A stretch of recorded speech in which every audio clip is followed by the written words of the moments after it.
Hello, hello. We're here. We finally got here. We're online, and I've got Delboy again with me, No. and yeah, we're as it says below there. Ask us anything. It always sounds really grand that, so you can ask us anything, as long as it's not too difficult. um, so I think before I do comments, I'll just ask: is there anything you've been watching? Everybody does this. We might as well be like everybody other I, ha- one. I What have you haven't been seen watching? much since my blog. But I mean, obviously, the highlight at the weekend was watching A Bridge Too Far. Oh, What a yeah. great film that was. I haven't seen that in a long time. I checked and I only had the DVD version of it, so I checked again whether you can get it on Blu-ray. You can get it on Blu-ray on a steelbook, so I ordered it and it arrived today. So that's good. Yeah. Oh, that's good. Excellent. So is that it then? Oh well, the bloggers. I watched that. Yeah, I mean, yeah, the blog says I've watched Vampire. Um, yeah. what else did I watch? Oh, well, I watched Stan and Ollie yesterday again because I like Well, them, well, why not? Why not? and I Indeed. saw Chaplin the day before. Yeah. That was a Um, that's another that's another. Is that an oh, Attenborough sorry, director? sorry, takeaways. Just hold on a Oh, all second. right. Pretend this isn't happening. Yeah. Okay. All right. Look at that! Look, he gets something to eat. I get nothing. Look at that! I've got a drink. That's all I've got to last me for the next couple of hours. But the reason for the picture behind was that picture was going to be a watch along yesterday. We are going to watch Grumpy Old Men with Ryan, but unfortunately, again, life gets in the way. Ryan has a script to put together for his film, so he pulled out at the last minute, unfortunately. Um, so that's the reason for the picture. There you go. I mean, got his Yeah, takeaway. Everybody's happy. I can see you. Right, right. So, what else can I say? Oh yeah, just before I go on, the film that I've watched and I can't stop thinking about, and I've reviewed it. Plug next Monday is this. Oh yeah. Oh, this is so good. Bone Tomahawk, yeah, yeah. This is The thing absolutely. about Bone Tomahawk, which I didn't realize when I first watched it, was just Yeah, quite how brutal it is. it is, but It's a I great western because it it's is. one of those westerns that's shot really well. I'm surprised You how can good it is. I think like unlike a number of westerns, you get a feeling of how big the deserts are. Yeah, You know what I mean? The countryside. It's like they seem like they were walking for days. And then when they get there, they're exhausted, and of course, and quite injured, yeah. and and totally underpowered for what they needed to do. So I, I was just totally blown away by it because I've not. I'll be honest. I've not really watched many westerns, or I have, but the years and years old black and white ones, and with my granddad. But this one, I really liked it because it had a feel, an atmosphere to it, and it didn't rush. I had people saying, "Oh, it's a bit slow build up." Well, that's the point. It's really good the way it builds up, and the fact it was shot in 21 days, apparently oh yeah, 21 yeah, yeah, yeah, days, yeah. and also all the effects were all practical effects. I love that. You can't Yeah, beat but I practical couldn't effects. imagine it being not. I Yeah. mean, how many westerns have you seen with Well, CGI? nowadays you could imagine some nowadays, Uh, the, Disney or the, somebody. the, the thing I was trying to get at is that previous westerns that talked about you took over our land, you took our Yeah, land away, and all of that sort of yeah, stuff, and the yeah, halting of the railways seemed old tradition. They're wearing yeah, yeah, headdresses. They're the Indians.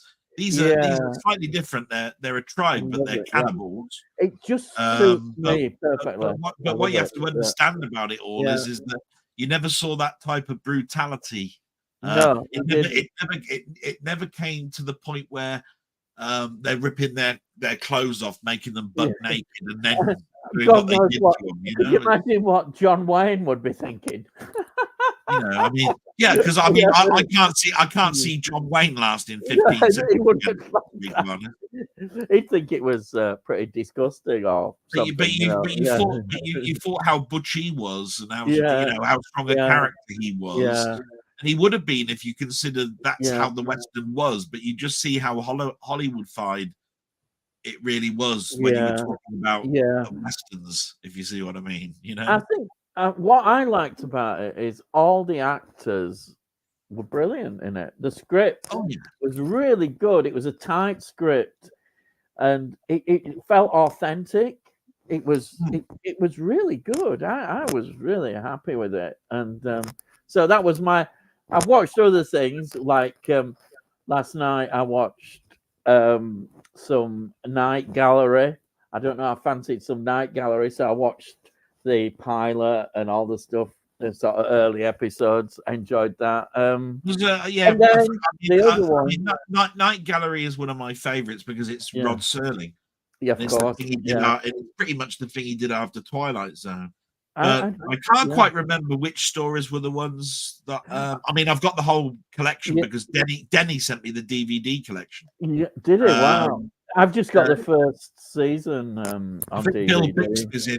I think Bill Bixby of the Hulk fame is in one of the episodes. There's all sorts of people. As I remember, there are hit and miss episodes, but the ones that I saw seemed quite good. I was quite pleased to watch them. Yeah. And then the other film that I really enjoyed, Tony would probably be interested in this, was Paranoid, 1963.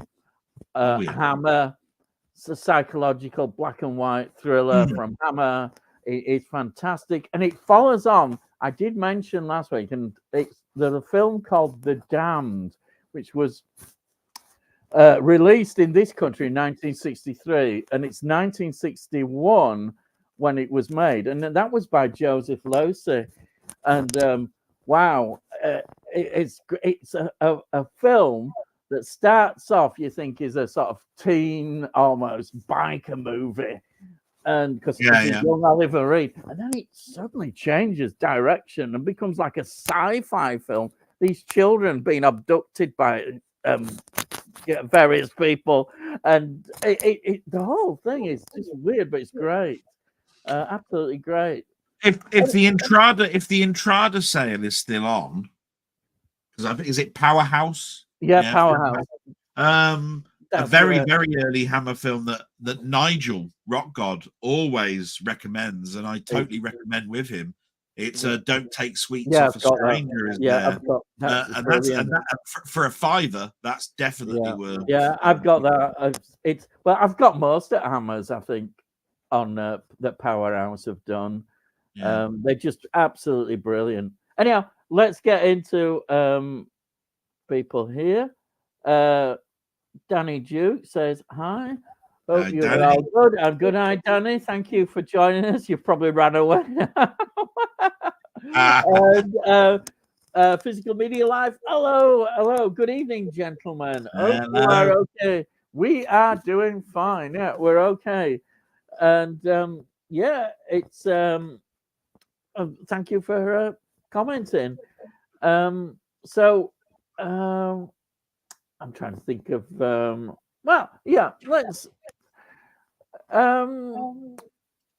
let's talk about I don't know how we see films nowadays compared to, I don't know, 80s, 90s. What has changed in them that makes people kind of very nostalgic for those years? And is it perhaps a wrong kind of nostalgia sometimes? Because Disney are making really bad films, has that kind of made people not see other films that are actually very good? Because my argument is that we still are making good films. It's just that the bad films tend to get all the talk, all the what have you, and and don't forget the 80s and 90s and 70s. They were bad films then as well. We seem to get rose tinted glasses and thinking that everything was absolutely fantastic then. It's like music. It's we get stuck into this, and I'm a great one for nostalgia. We get to think that everything was better. And yes, I admit I've got a very big nostalgic streak through me and do love so much about 60s, 70s, very much so, and 80s, I suppose, and 90s. But I think we should be careful and not just assume that because there are certain things that stand out with all this woke stuff that there isn't good films around. And there certainly is good films around to be had. Filmmakers are still making good films. And I think particularly independent films. Danny's, sorry, Danny's got a thing here. If you could get rid of one film category, what would you pick? Oh God, I'll let you do that one. First one, I think. You see, I haven't got round to answering your other question yet. No, I know. Well, I'm just jumped this. I'm just gearing up to tell you what I think. Oh, right, you just said, and now you're asking me a category. Sorry, Danny. We'll come back to that in a minute because there isn't another question after that. So yeah, okay. The thing that struck me about what you said is what makes a bad film. Mm-hmm. Because you mentioned the bad films and they're making bad films now, and they were making bad films then. What do you consider a bad film? Because as much as you can say Disney bad films, the one thing that I will say for kiddies, and the difference between kiddies for me then and there is, for kiddies it's all cartoons. Mm-hmm. Mm-hmm. If I think back to when I was going to the cinema, and although there was the things that I was watching were what they call U certificate, or general audience. Yeah. Mm-hmm. They did mix it in with things like Meteor, First Men in the Moon, and Seventh Voyage of Sinbad, and all of that. But if you ask me about children's films for you to actually go and see these days, it's all cartoons, Mulan, and and all of that sort of stuff. There isn't much live action. No. If you want to watch a live action, it then goes up a certificate to something like Ghostbusters level, and those are more 15 certificate. So I do think that kiddies these days, they watch most of the live stuff as a TV program, but if they go to the cinema, they're restricted to sort of like cartoons mostly. Yeah. And that's what the family have to watch with them. Yeah. By the time they get a little bit older to watch something else. I mean, what I'm trying to say is where now is the likes of films like Escape from Witch Mountain, and all of that sort of stuff, right? I mean, and although those films like Flubber and all of that, which you can mention is Disney, Flubber, and all that. Is that Robin Williams? Yes, but remember that was a Disney film in the that was a Disney film in the 70s, right? Mm-hmm. It was just remade. Yeah. What I'm trying to get at is where is that type of eccentric scientist making a material that is a live action? They would make that more a cartoon these days. Yeah. And so I do think that children are a bit restricted, a little bit, and I think for family stuff. So that's one thing. The other thing is that we can now watch stuff in so many different ways, and it's all geared towards you watching it at home. So I'm not surprised really that the only thing that Hollywood will put money into for kiddies is a cartoon, unless it's Christmas. Yeah. When it comes to Christmas, you know what I mean? It's they'll do live action everything, like the Wonka thing. Yeah, You know, when that's they what I did mean. like, I mean, yeah, yeah, Wonka. yeah, You see, that's what I yeah, mean. Willy, the Willy yeah, Wonka thing yeah, came out as a holiday film. yeah. But you're Um, right. You're right. That wouldn't have come out in year, would it? Aimed at they wouldn't have I done just it don't in think year. so. Yeah, I mean, when it comes to the summer holidays, and the yeah, some yeah, Hollywood are more geared towards making a 15 film or slightly lower, yeah, and it'll be a superhero film or a special effects film yeah, of the type of level like Ghostbusters, yeah, and they won't do anything that's like Flubber, like they used to do in the yeah, old days, like Flubber. yeah, yeah, So yeah, like a talking cat, like where it's an actual cat. The yeah. there was a Disney film, wasn't there, with a cat, wasn't there? I forgot what it's called. Oh God. No, Had a collar round and talked and all sorts of stuff. I've got a big confession to make about modern cartoons. I the only one that I really liked out of all these Pixar films is Toy Story, but everything else, I don't like the animation much. I like the traditional animation, the 2D kind of style. I know it's old fashioned. I know. I just Well, don't no, get no, on with it. I don't get on with it. I will protect Disney there because Yeah, but people do love it. When Toy I Story like came out, that. You see, I when like Toy Toy Story Story. came out, they found a way that although the Yeah, money that to develop that cost so much money and they had to recoup it yeah, somehow, so they made loads and yeah, loads of them. You now need a way to continue making it a low cost. And to yeah, have thousands of artists make cell drawings, it would, it really yeah. is I quite can difficult. imagine. I mean, I understand it. It's just a personal viewpoint. I suppose it's because it's what you brought up with, all the cartoons, and I can see why. And also, I know this might. I'm that kind of animation to me is more like sort of what you'd almost get in a game kind of thing as well. And as I'm not a gamer, I don't Well, see you that. say that you say Yeah, that, and I have to turn around and say, well, the only thing about that is that computers have become so powerful that you can have um, a cartoon looking like a game these days. yeah, You know what I mean? That yeah, yeah, yeah, yeah, you can't press back on that and say, well, slow down a bit with your technology because no, we of need to be course not. wowed No, when you're in the cinema. But what yeah, I'm trying to get at is Disney and Pixar and New Line and all of those people yeah, that make the cartoons these days. They're not making things like a reimagination of Robin Hood with snakes and foxes as the main characters.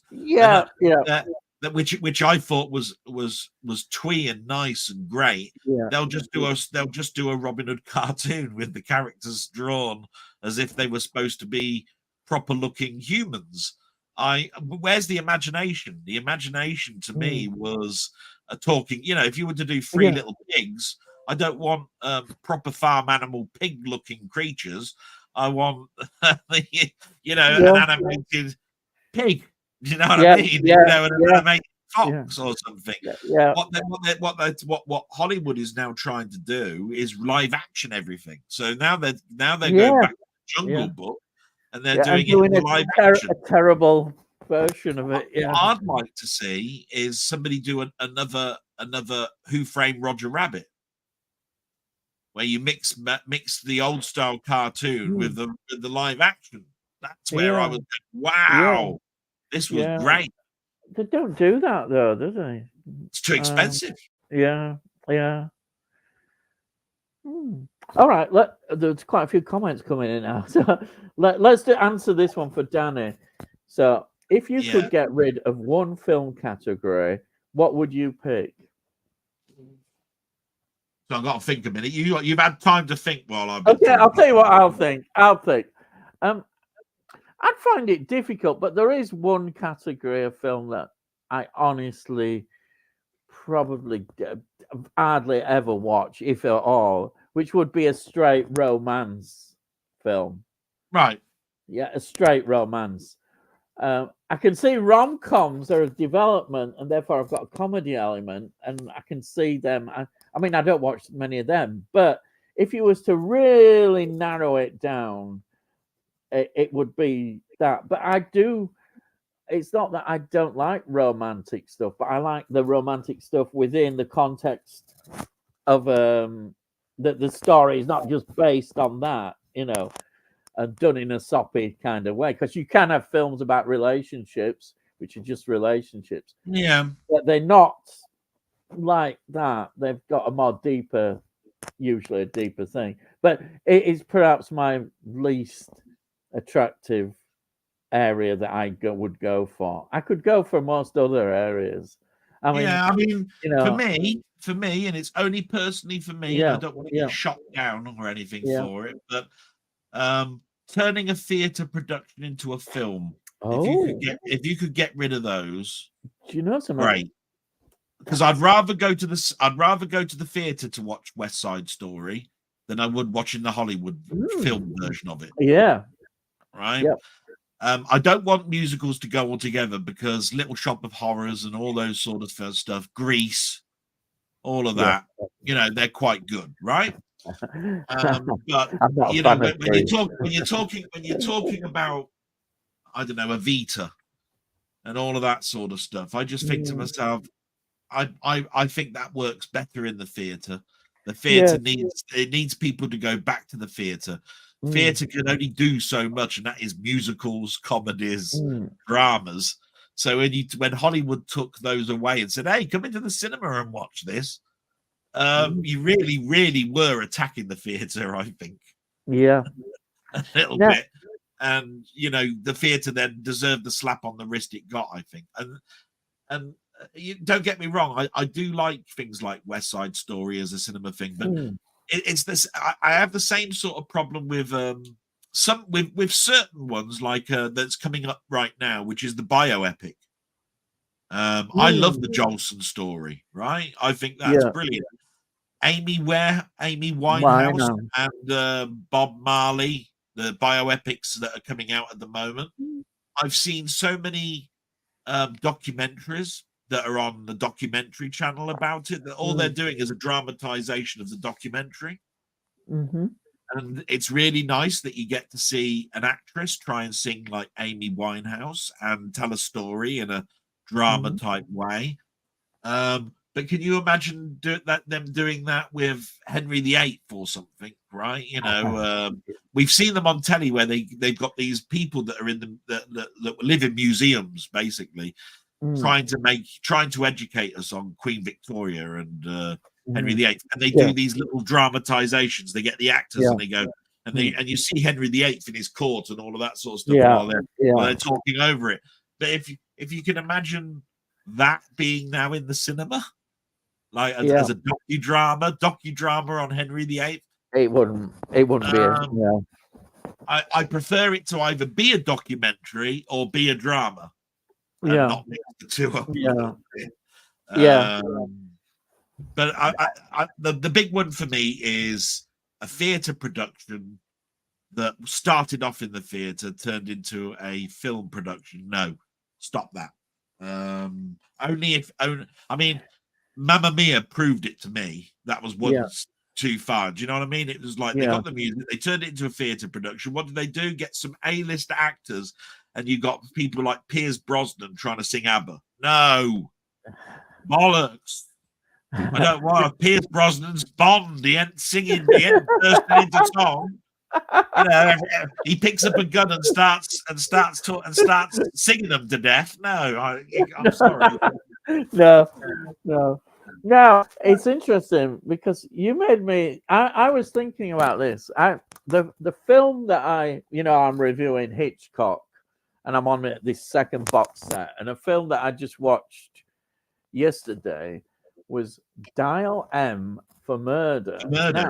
Now that got me thinking about with Hitchcock and filming something which is a play. I know that the playwright did actually do the screenplay for this, but it made me think about why sometimes I don't think they always work. That it would actually be better to actually see the play in the theatre. Now that's not the case of everything because you can for things. But do you think sometimes because you are on one set, basically, often one set, that in terms of film, it can, if it's not done well, it can come across. Oh yeah. It doesn't always work, does it? Doing Well, yeah. plays I mean, like another one that. that Yeah. works. Another one that works, and I really want everybody to go and see it, is 12 Angry Men. I mean, it literally has 3 sets, which is outside the court, inside the deliberating room, and the courtroom. That's it. It's got 3 Yeah. sets. Yeah.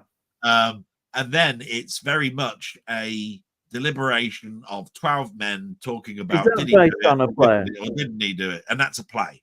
Yeah. Right.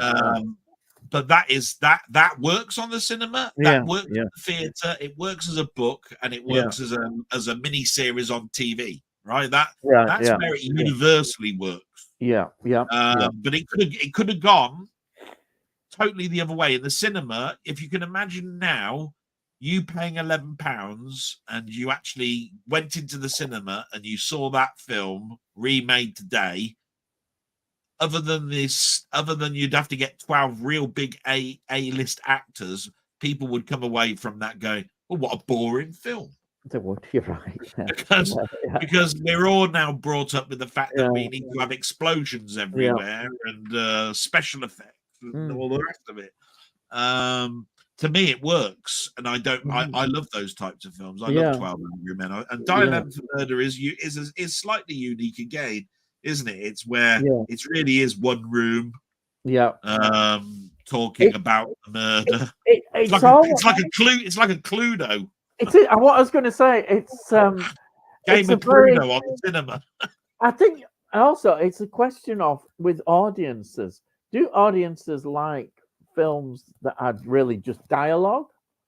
Because a Dial M for Murder, there is no action really. It's all dialogue. It's all described.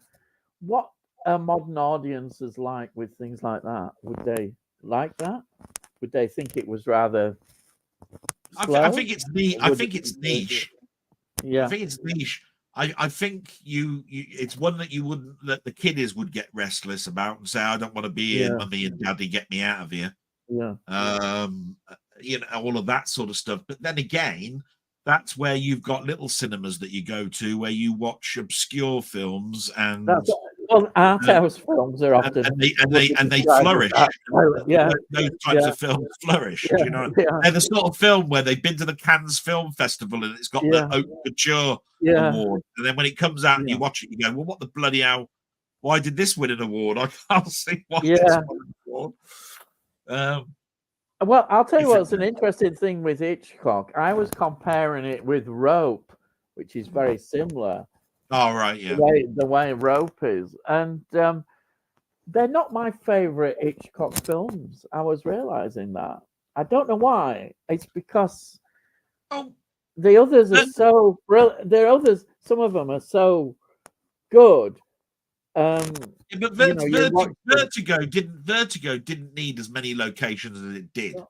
Yeah, but what I'm saying is, it's this direct play to film that it's just an interesting idea. You know, does it work? You see, I think it can work. Well, I'm thinking of a modern sort of playwright film. Well, it's not probably modern, it's old, but one that I really enjoyed is Educated Rita, which is, I've seen the play at the theatre, and with Michael Caine, Julie Walters. It's a really good film, and you don't feel that is a stage play. Really, I don't. Well, no, but when you're talking about turning a theatre production into a film, they did the right thing there, because the one thing that Educating Rita doesn't have on the stage is the actual town or city as a character. No, so what you need to do in the film like that is you need to turn the university and the actual city that they're in, up north, where it's bleak, You have to Yeah. turn that into a character itself. Yeah. So you see the slum areas that Rita was brought up into, and why That's and right. how And that's she was brought important. up as a family, you know, Yeah. and that Yeah. it was all Yeah. around the pub Yeah. singing Yeah. songs around the Yeah. piano Yeah. and all of that. And then Yeah. you see you know, the teacher's life, you know, Michael Caine's Yeah. character Yeah. living as a playwright in a Yeah. university. Yeah. He had it all, and he just drank it all away. That's right. Yeah. Yeah. And so it works actually in the cinema, because you actually make the backgrounds a character in itself that you Yeah. couldn't do in the cinema. Yeah. That's true. And yeah, we get quite a lot of comments in I'll now. take I you don't like know this: if I they know. always say Star Trek's boring, but at the end of the day, the Enterprise is a character. Yeah. Yeah. Well, in a Kirk's lot of things. Yeah. The character. Kirk, I'm pretty sure Kirk always refers to her as a she. Yeah. I'm pretty Yeah. sure he doesn't think of it Yeah. as a thing. He's sort of like in love with it. He looks at it from the outside like he's seen it for the first time every time Yeah. every time he sees it. Yeah. I agree. Like a girlfriend. You know, so. Right. This is Video Live. I picked up Flubber, loved it. There you are, a fan Yeah. of Flubber. Flubber Tony is a York. good film. Yeah, I know it, but I've not seen it. So there we are. Good evening, Ian and Del. Hope you're okay. By the way, I'm only fashionably late. Oh yes, don't worry. Well, I can't tell because there's no. What are you wearing? Are you wearing a waistcoat? You got a jacket? Oh, what are you trying to say? Physical Media Live. Hello, Tony York, and Physical Media Live. Indiana Jones, Dial of Destiny. Oh boy, right. yeah. I've not even dared. I've not bothered watching it. I think everybody that's seen the Indiana Jones films, they don't want to badmouth it, but they feel they have to. They've got and the people that don't want to badmouth it, the people who don't want to badmouth it, just say it's 2 films too far. Yeah. Which, in other words, the last 2 films they didn't make. And it just ended at the 3rd one, right? You pretend that they only made a trilogy. Those are the 2 films. At the end of the day, if you don't want to badmouth it, that's what you do. The last 2 films are not for me, but I think to myself, they didn't write them for me. Yeah. But mine ended with Sean Connery being the dad, and it ended there, and that's where I'm just going to say something. I bet you've got both of them in your collection. Well, I've got them because they've got to be in your collection. Because you'll get even the worst. You'll get the worst films because they have. And to be quite honest, I deserve to be castrated, really, because if you think about it, if I buy the disc, then I'm funding them to make another film. Yeah. Oh, it must be great because we've sold 33 million units, right, of this crap film that the critics hate. Well, the public must love it because they bought 33 million of it, without thinking that the collectors out there will buy any piece of shit just to fill in the gap that actually goes with the collection, right? It's nothing to do with the fact that it's a good film. It's to do with the fact that now that you've made a series of films, you've got to have the series. That's not for me. I'm a collector, but not like that, because I've got to be practical. If I kept buying all that, imagine all the space it's taking up, and all the money I'm wasting. Hey, we don't waste money, lad. Hey, mate, we don't waste money. Tony York, Physical Media Life. Hope you are well. Protecting Disney. I'm shocked. That's because I basically said, look, we do go on about Disney, but there are other people out there that make equally bad films. I do think Disney get such a bad rap, and it's easy to point to them because they bought just about everything. There isn't anybody. Yeah. Well, that's it. I think that's what annoys people. They've become like it's like they're swallowing up everything. And I'll take it like this: they bought 20th Century Fox, right? Exactly. And they bought 20th Century Fox, about 4 years ago? Yeah. Would you say it was about 4 years ago? Yeah, Now, it must be. Yeah. so go back 6 years. Name me a good 20th Century Fox film that was made 6 years ago before Disney made it. I don't know. I'll put you on the spot Don't there, know. but what I'm trying to Yeah. get at here is Yeah. they bought 20th Century Fox at a time where 20th Century Fox wasn't doing anything amazing, Yeah. right? All they Yeah. really did is buy the label and the old The library, and really, they for bought them, the it's the library. library. Yeah. Exactly. For their, So when you they're turn around and say yeah. Disney are now making loads of crap, Yeah. I think they get a bit of a bad rap because 20th Century Fox wasn't doing anything Yeah. ultra special. But what would have been attractive with 20th Century Fox is not just the films, but like the TV series is ideal for their streaming. Yeah, So you yeah, can that's buy what. all That's the the TV reason. Yeah, But that's the reason why they bought it is because yeah, of the streaming because service. they've They got want lots of streaming. TV shows that are popular, and they think, oh yeah, they'll fill up our space. Now, I'm dead against streaming, as you know. Yeah, But I have to understand this is that what streaming has done is the people that are on a very low tier that can't afford and don't have the space yeah, now can enjoy films that they never used to be able to, yeah, right? yeah. Because there are no places to rent No, anymore. So it's no, buy or nothing, right? So they yeah, filled in the gap of, well, no, it's not buy or nothing anymore. It's buy or stream. yeah, yeah, So all they've done really is the blockbuster model has now gone. So we'll yeah, fill in that model. yeah, And from that point of view, it works. It's just it's not for me. I'm a physical and I'll be a physical man till the day I die. yeah. And if you can get rid of streaming, I'll be very, very happy. But Do you know what? I have to turn around and say I'm the sort of person that is employed, got money, Yeah, and I can afford the luxury of being able to buy what I want. And there aren't people in the world at the moment that can even go, that they have to go to food banks. And for those people, they've got no way other than TV yeah, as a way of watching anything. yeah. So There is one point that hit me. I don't really go on streaming much other night, but I thought, oh, I'll go and have a look what's on Prime. And I looked on Prime, and you end up, you think, oh, I should be able to watch something. There's plenty here. And I was going through and through, and in the end, you spend all your time just whizzing through all these films, and you're not watching them, are you? And then in the end, think, oh hell, I'm not going to bother. And then I just went straight back to get a film.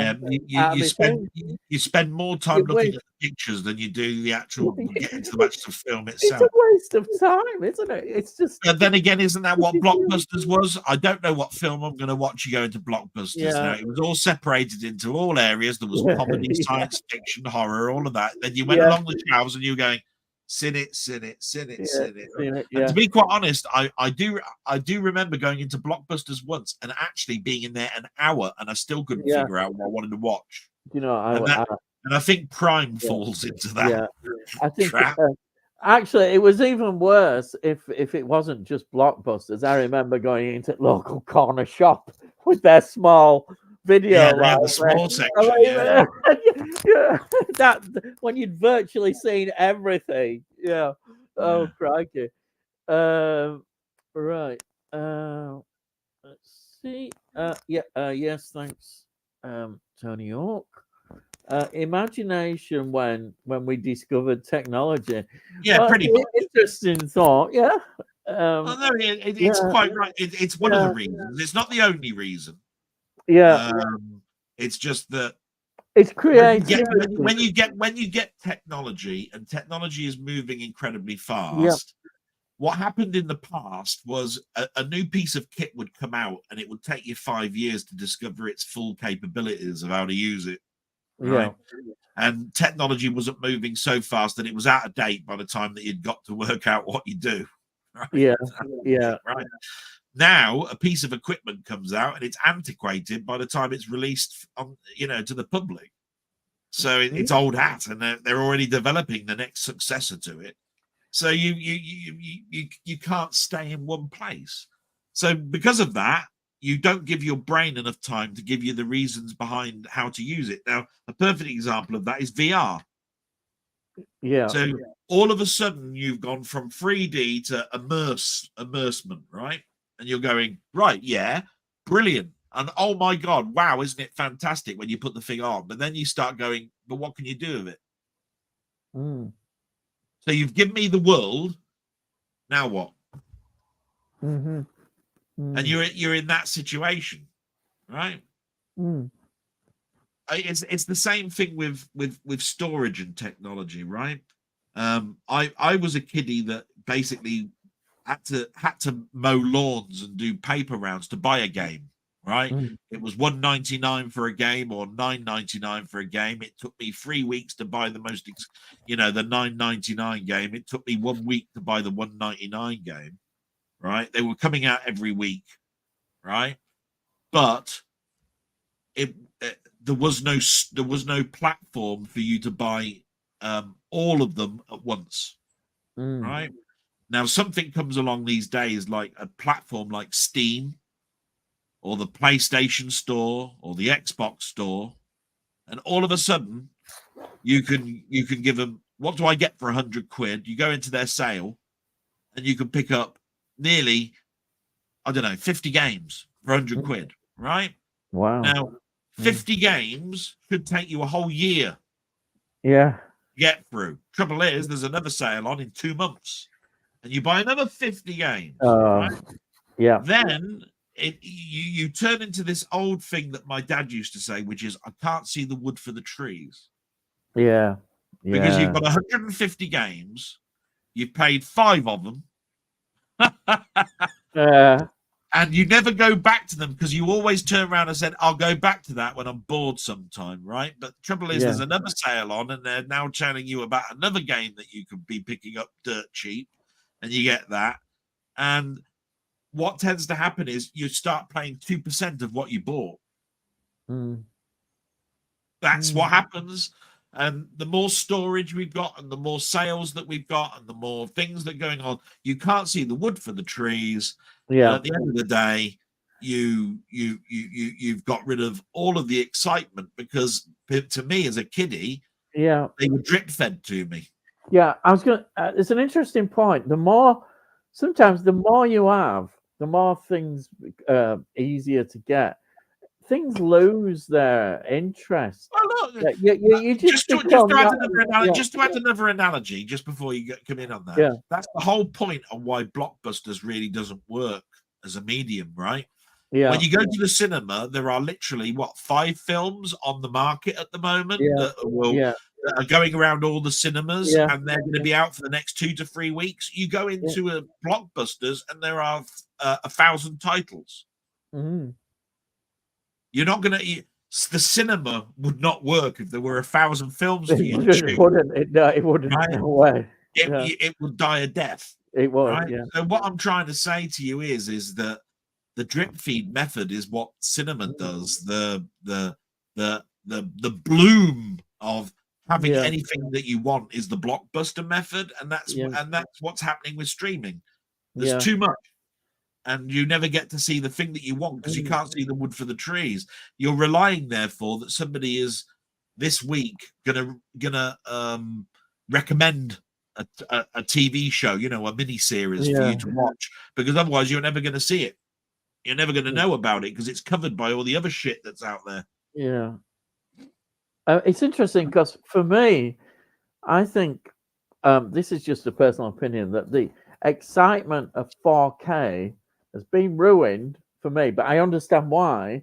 It's because there's too much of it being released. I remember when it sort of early days when it came out, you really so-and-so was announced on 4K. It was exciting. It was a great release. And now there's so much coming out. It's not exciting anymore for me. It's lost. It's too, you can have too much coming out. You need to sometimes just sort of slow it down, build up a bit of anticipation. Now it's like people say, are you excited by such and such a film? At one time I probably would have been excited by, Doom 2's coming out. We haven't got, it doesn't feel quite as exciting anymore. Doom 2 coming out, No. and it should do because it's it's supposed to be a good film. Yeah. So anyhow, let's go to the next one. I'm looking forward to the Amy Winehouse story. I think it will. It depends, I think, on your viewpoint with this. I've heard mixed reviews, but I think you just go on and don't take no notice of any negative. Yeah, it's called reviews. Back to Black. Yeah, and I've seen. And the thing was, if you watch something like BBC 4 on a Friday and they have all the music on from 7 o'clock in the evening, right? Yeah. They show Top of the Pops up until 9 o'clock, and then they concentrate on one star that's been at the BBC, and they show all the sessions. Oh, it was Amy Winehouse last Friday. Yes, it was. Yeah, it was. And they had the documentary on. That's an award-winning documentary that was shown from the presentation of their mother, the father, and the people that were around her, her friends, and pretty much they did it from a point of view of showing you a photograph. Like this was Amy in a swimming pool in the garden or something, and the father would say that was when she was a right little bugger and all of this sort of stuff, right? Yeah. Now, Back to Black is a docudrama. Yeah. See, if you watch that documentary and then you go and see the picture, it probably makes more sense. I saw one review of this the other night. And by the way, I've ordered it on Steelbook. Yeah. I don't care anybody that knows. Yeah. And they said they didn't spend enough time telling her downfall, like where she got her drugs from, etc., right? Now, if you look at the docudrama, it tells you where the drugs come from, and it's very much like the family reading out a wiki article on Amy Winehouse, right? And in the film, you've got to show the person giving her the drugs and her taking the drugs for you to feel any emotion about it. Do you see what I mean? That's where the drama side of things come in. Now, somebody critiqued it and said, you literally saw that for 5 minutes of a 2-hour film. And from that point of view, I'm going to badmouth this film, because the whole point about Amy Winehouse is that you need to know what the thing was that destroyed her, and finger point to the person started the whole problem going. And my answer to that was, no, you don't. No. If you want to celebrate Amy Winehouse, just like at a wake, you would celebrate her by her music and so forth. You want to know where she came from as a child, what embraced her and turned her into the music thing that she was. Then you want the thing that actually started to destroy her and cause her mental problems to the point where she died. You don't really need to spend 30 minutes of seeing her injecting herself or to finger point at the person that gave her the drugs in the first place, as long as you've got the story and the protagonists and everything are in place. So I look at that and go, no, you got that totally wrong. As far as I'm concerned, I want to know, if I'm watching the Jolson story, I want to know what he was as a kid, how he actually got into singing, and how he then turned into the character that we now know, and that distinctive voice, right? I didn't know that he was on stage doing whistling acts at the turn of the century. I didn't know that's where he came from. I didn't know he was a Jew. These are all things. This is where the Jolson story shines for me, and it's the same with the Glenn Miller story. If you watch the Glenn Miller story and you see James Stewart and his trumpet, you see him keep going. You keep seeing him take his instrument into hock, because he hasn't got the money to actually get the band up together and come up with a new sound. That's what you want to see. That's Glenn Miller. You want to know a little bit about his background, the turmoils, and ultimately you don't need to see the plane crash to know that he's missing.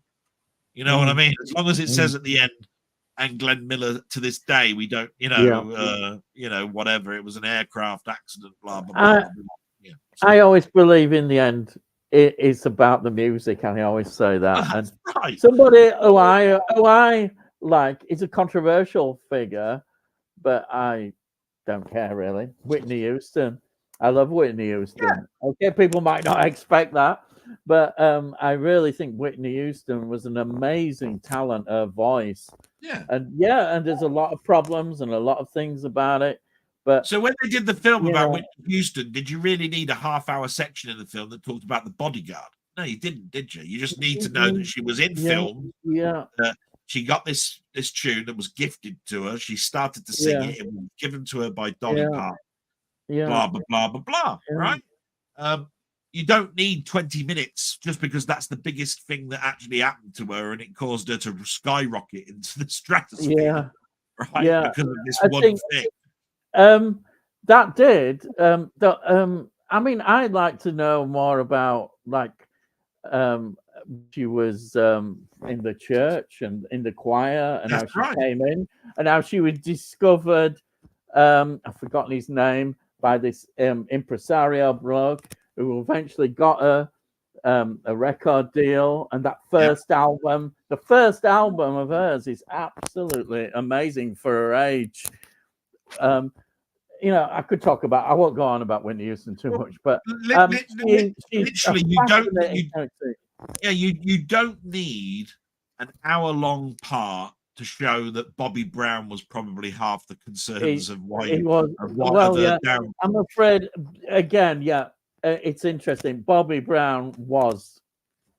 She should have got well away from him, Yeah. but like so many, you can't. It's all. So You can't as tell long as you've got the somebody. emotion of how they met, how they fell in Yeah, love, yeah. why she stuck by Bobby He Brown ruined in the he end. ruined her career, unfortunately. Then Yeah, basically you've got the Whitney Houston story, because yeah, you've seen her from the beginning, a churchgoer with a family and all of this sort of stuff, yeah, to being discovered, to her going down a bad path, yeah, and the ultimate demise. Now yeah, you would say that's the four acts, right? yeah, There's the four acts I've just yeah, mentioned. What I'm trying to say is all you need to do really is say at some point, when you introduce Bobby Brown, you're approaching therefore the dark sector in the end. So yeah, that's either going to be the halfway point, or is going to be sort of just before yeah, the 3/4 point. yeah. Right? Yeah. It's It's sad, really. pace. It's Yeah, pace yeah. really on that one. Right. Let's next one. I mean, I'm a bit old school. I don't want anybody to think that my way's the highway or the highway. No, It's no. just that's how I see things. Yeah. You know? Tony says Evita is one of the few musicals I've seen. I've never seen that. To be honest, I've never really seen musical performed live, and I'm not a massive fan. I mean, like everybody likes Grease, but I don't. I'm not really into it at all. For me, the best musical is Chitty Chitty Bang Bang. But there we are. Right. That's my sort of view. Right. Let's. I look at it like this. I can't see Hollywood making Barnum. No. Right? Hollywood won't do that. They've done the greatest show, the greatest whatever it was. I forgot what it was with Jackman. Yes, Greatest show on earth, or whatever that's it is. supposed to be quite good. I've not seen that. Which is pretty much what Barnum is. To me, my mum went to see Barnum, and it's got Michael Crawford in it. Michael Phantom Crawford, of the Opera. yeah, Right? yeah, yeah. And it works because it's the circus on a stage, and it really is just set at the circus. Yeah. Now, that means it works in the theatre. It'd be pretty. You'd think, therefore, it'd be pretty boring in the cinema, right? But we have seen seen circus stuff done in the cinema. Yeah. I mean, there was the what? Who was it? It was Tony Curtis. Yeah, the trapeze one. The trapeze act. Yeah. No. And and you've even seen docudramas like Houdini done with Tony Curtis as well, which was really well done. Yeah. But all I'm trying to get at is Barnum, you would think, is something that wouldn't work in the cinema, but it does. Chitty Chitty Bang Bang is something that was done at the cinema that you think wouldn't work in the theater. Yeah, They apparently did manage. They did manage. They did manage to get it to work. It's amazing, really. That is. I totally agree there. That is amazing that they did actually do that. And like I said, they tried to do Spider-Man in the theater. Yeah. It worked to an extent. The problem with Spider-Man was it was stuck where it had to be because there was no way you could move it from that cinema from that theater, because that theater was so custom made to make that one production at that one theater. You could never move it. It was so dangerous that you had to sort of like stop. You can't do that type of stunt work every 2 or 3 times a day for 7 days to make the money back, and that's why it only broke even. And it doesn't matter how many people you get involved, like you got U2 and all of that sort of stuff involved with doing the music to it. It was doomed to fail, because how do you make a man climb up a wall, spin webs, and all of this with pyrotechnics which is what you're limited to? You're not going to. Regards to or laser shows or backgrounds that have got film going. Yeah. And do you know what? I applaud them, because they gave it a bloody good try, right? Yeah. As far as I'm concerned, you're bloody mental. If you were to actually go to a bankman and say, I've got this great idea, I'm going to turn Spider-Man into a musical, the bankman should have gone, out this office. That ain't going to work. Bugger off. Right? There's no way we're going to give you that loan. Right? But they did it. They got the backing, and they got their money back just. Yeah. There you go. Push the envelope. Sorry, sound was. So it's probably my earphone. Yeah. Right. Let's see. Next one. Physical media life. I grew up with Star Trek, didn't we all? The original. For me. Yeah. Yeah. The original Star Trek, grew up with that. There's 3 Indiana Jones films to me. Yeah, of course. We've mentioned all that. I'm terrible at collecting, even if I don't like the film, just to fill the void. Oh, yeah, I know what you mean, but no, not with me. I've sorted myself out. At one time, I would have been, I've got to have that in my collection. There's no way, for instance, I'm having that Thor film in Love and Thunder. That is not going in my collection. You see, I didn't buy it. It is rubbish. Absolute rubbish. I just saw clips of it, and that was enough to say I am not wasting my money on that. But I've got a question to you then, right? On that, because you've just said something that sometimes really annoys me. Go on then. And that doesn't mean that I fell out with you. Yeah. It's all right. It's just that when somebody turns around and badmouths something when they haven't seen it or given it a try. Yeah, fair enough. I agree. That to me is wrong. Yeah. Right? Yeah. You've now got the opportunity where you can virtually watch that film for nothing. You don't even have to buy it. Yeah. Yeah. Right. I think you can just about see that anywhere you want, right? Yeah. And just because you saw a trailer and it didn't look your cup of tea, don't you think that they could have cut the trailer wrong? The other thing about that film is it is a combination of the fact that Marvel are trapped with a storyline that has to fit into a bigger storyline. Yeah. Plus, it has to adapt to what's happening in the comics at the moment. Did you know in the comics 10 years ago there was no Thor, there was Lady Thor? Oh, right. So it's a newer. Lady Thor was a thing, right? Yeah. And that comic sold millions. Yeah. So Thor lost his hammer, went away, didn't see him for love nor dust, right? Jane Foster took up the mantle of having the hammer. Yeah. But she got cancer from it. So she was slowly dying. Every time she turned into Thor, her cancer would worsen. Yeah. So Thor had to come back.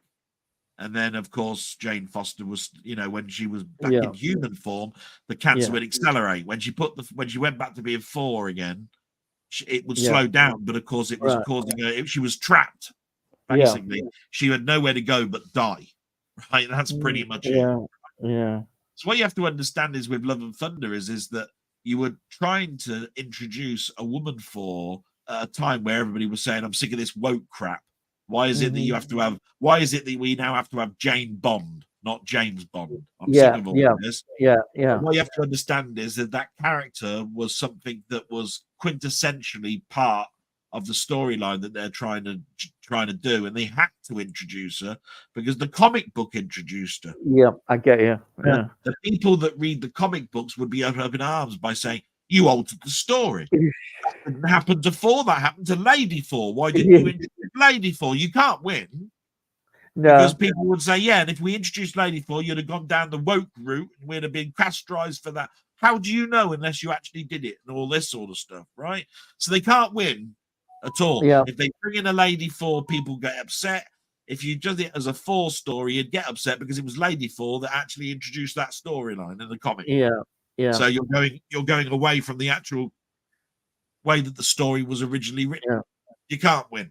So what I'm saying to you on that one is, it is a poor film. After all of that rant, it's a poor film, right? I just want to hold my hands up because I think you should know. I do think before you go, it's shit and all of that, you need to watch it first. To be honest, I've got to be honest. Thor are my least favorite of all those Marvel films. Yeah. The whole thing, even the ones that are supposedly better. Yeah. It's my least favorite. I've got the 3 in my collection, but if they weren't in my collection, I wouldn't be upset. No. That might tell you. That might tell you how it's I feel. Norse mythology, and it's all that language, all that thou be the thunder god of blah blah blah blah blah. And I'm going about it. It should be better than it is, but it's not for me. That's just personal. But I know a lot of people do like his performance and everything, but for me, it's just I don't know. I just didn't connect with it really in the same way. Tony says, some recent watches of the past few days, Dracula 1979. Now, is that the television one? Is that the Terence Eve and the is that one in the ship? I don't know. I don't know the 1979. Perhaps it tells. Dominique 1979. I don't know that. And you probably all know this, but I don't. Venom 1981. That's not a Venom comic book Venom. That's just Venom. All right. So I don't know anything about them, Tony. The Dracula one, I've got a funny idea. I think I know what that one is, and that's the one that was got a John Williams score. Terence Eve is in it. It ends with the boat on the sea. Is it an English? Is it a British, English, American one? Yeah, it was a British American co-written thing. Right. Because there is European ones. There has been some European ones, hasn't there? Draculas as well. I can never remember who played Dracula. I mean, I can look it up. What, in that film? Yeah, I mean, I could look it up. Okay. Dracula 1979. I'm pretty sure I know which one it is. It is that one that I'm talking about. Yeah, it is. There you are. Frank Langella. So Trevor Eve is Jonathan Harker, and it's all right. So I was right. So I could never remember who played Dracula in it. Yeah. Brilliant. It's actually a very underrated Dracula film. Right. Very underrated. Yeah. I have no streaming or TV channels, just physical media. Well, that's it. So most people have full go TV these days. Yeah. That's fine. I think TV had it easy for the biggest amount of time and then basically lost the plot and didn't adapt themselves fast enough. So the BBC is still right now doing a terrestrial broadcast and trying to charge us 150 quid a year. Isn't the it should now be something that we get a choice to actually buy it. Yeah. Is the the Freeview ones? Are they being reduced? I read somewhere that some of them have been reduced, channels chopped off here and there, and what have you. Oh yeah, I mean, at the end of the day, some As of a service, them I get never watched it. some of them get pulled back into the Sky banner. Yeah. You know, like UK Gold or whatever it Oh, is. you can't get that on there now. You can't get that on Freeview. Freeview is more alibi, drama. Dave, is it Dave or something? That's what I'm saying. Dave Dave, is actually a satellite. You can't see that Freeview. No. Right. That used to have all these programs that the BBC kind of. So Freeview is more ITV1, ITV2, ITV3, ITV4, BBC1, BBC2, BBC3, BBC4. Then you've got some Sky stuff that they don't count now as being something that they can package under the entertainment bandwagon, and something like that would be things like Sky documentaries.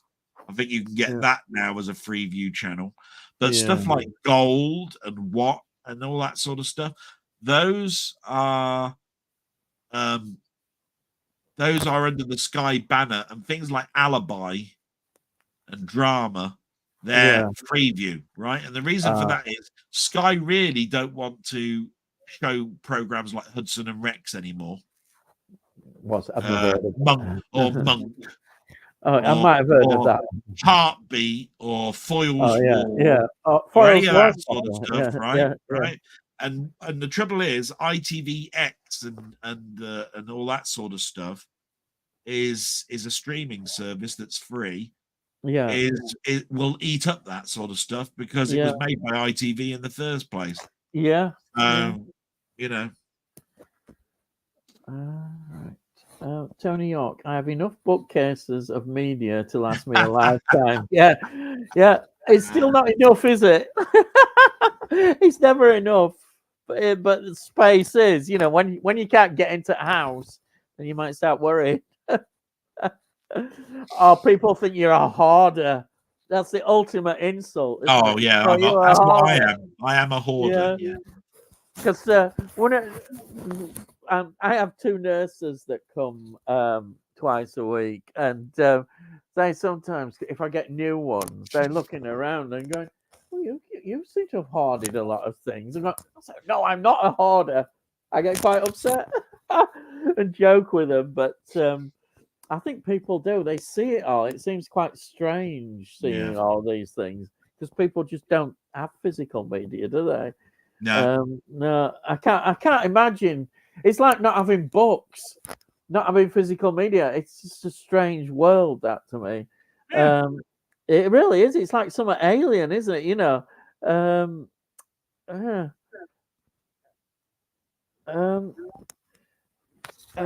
Physical media life. I think my watch pile is bigger than what I have stored on bookcases. Quite a few upgrades from DVD to Blu-ray, as well as first-time watchers. Yeah, it's getting them all watched. I try and keep on top. I think I'm reasonably on top. I don't think you actually read out the question that was before that. The poor son. He said, "I love games, but I." Oh, sorry. I missed it. I love games, but I sold. But I sold off lots. It is I lost a passion. But I prefer TV and movies. Oh, right. Yeah. So my answer to that is that. Sorry about that. I think is the biggest killer for anybody, right? Yeah. Is that word? If you lose a passion for something, it's the death knell, right? Now, when it comes to games with me, I haven't lost the passion for games. I've been disillusioned by where they are at the moment. Oh, right. So because I still have a passion to pick up a joystick and play a game like I did do when I was a kiddie, my nostalgia makes me play retro stuff from the past, right? And there were so many hundreds of games that I never even got to buy because my dad he didn't work. He wasn't the director of Lloyd's Bank at the time, right? So he wouldn't exactly buy me everything, right? So I can now relive my childhood by going back to that time. But if you lose a passion for something, so in other words, if I lost the passion to watch a film, that would be right. And you stop. Yeah. then basically that's the death knell. Yeah. Because Yeah. basically that's where I'm not buying it, I'm not watching it, I'm not seeing it. Yeah. I don't want to know about the history of it. I don't want to know the background of it. You Yeah. basically cut it out of your life like cancer. Yeah, I know, it's awful. I can imagine. That's what passion losing the passion for something is. I'm disillusioned by games. Yeah. Right. I don't like the fact that they do microtransactions, that when you buy something, it's not totally yours, because they've already done a downloadable content later on that you need to buy later on to give you the whole thing and all of this sort of stuff. I was brought up that when you loaded a game in from cassette and you put it in, that was all yours. There was no extra bits that were going to be downloaded later on that gave you an extra level.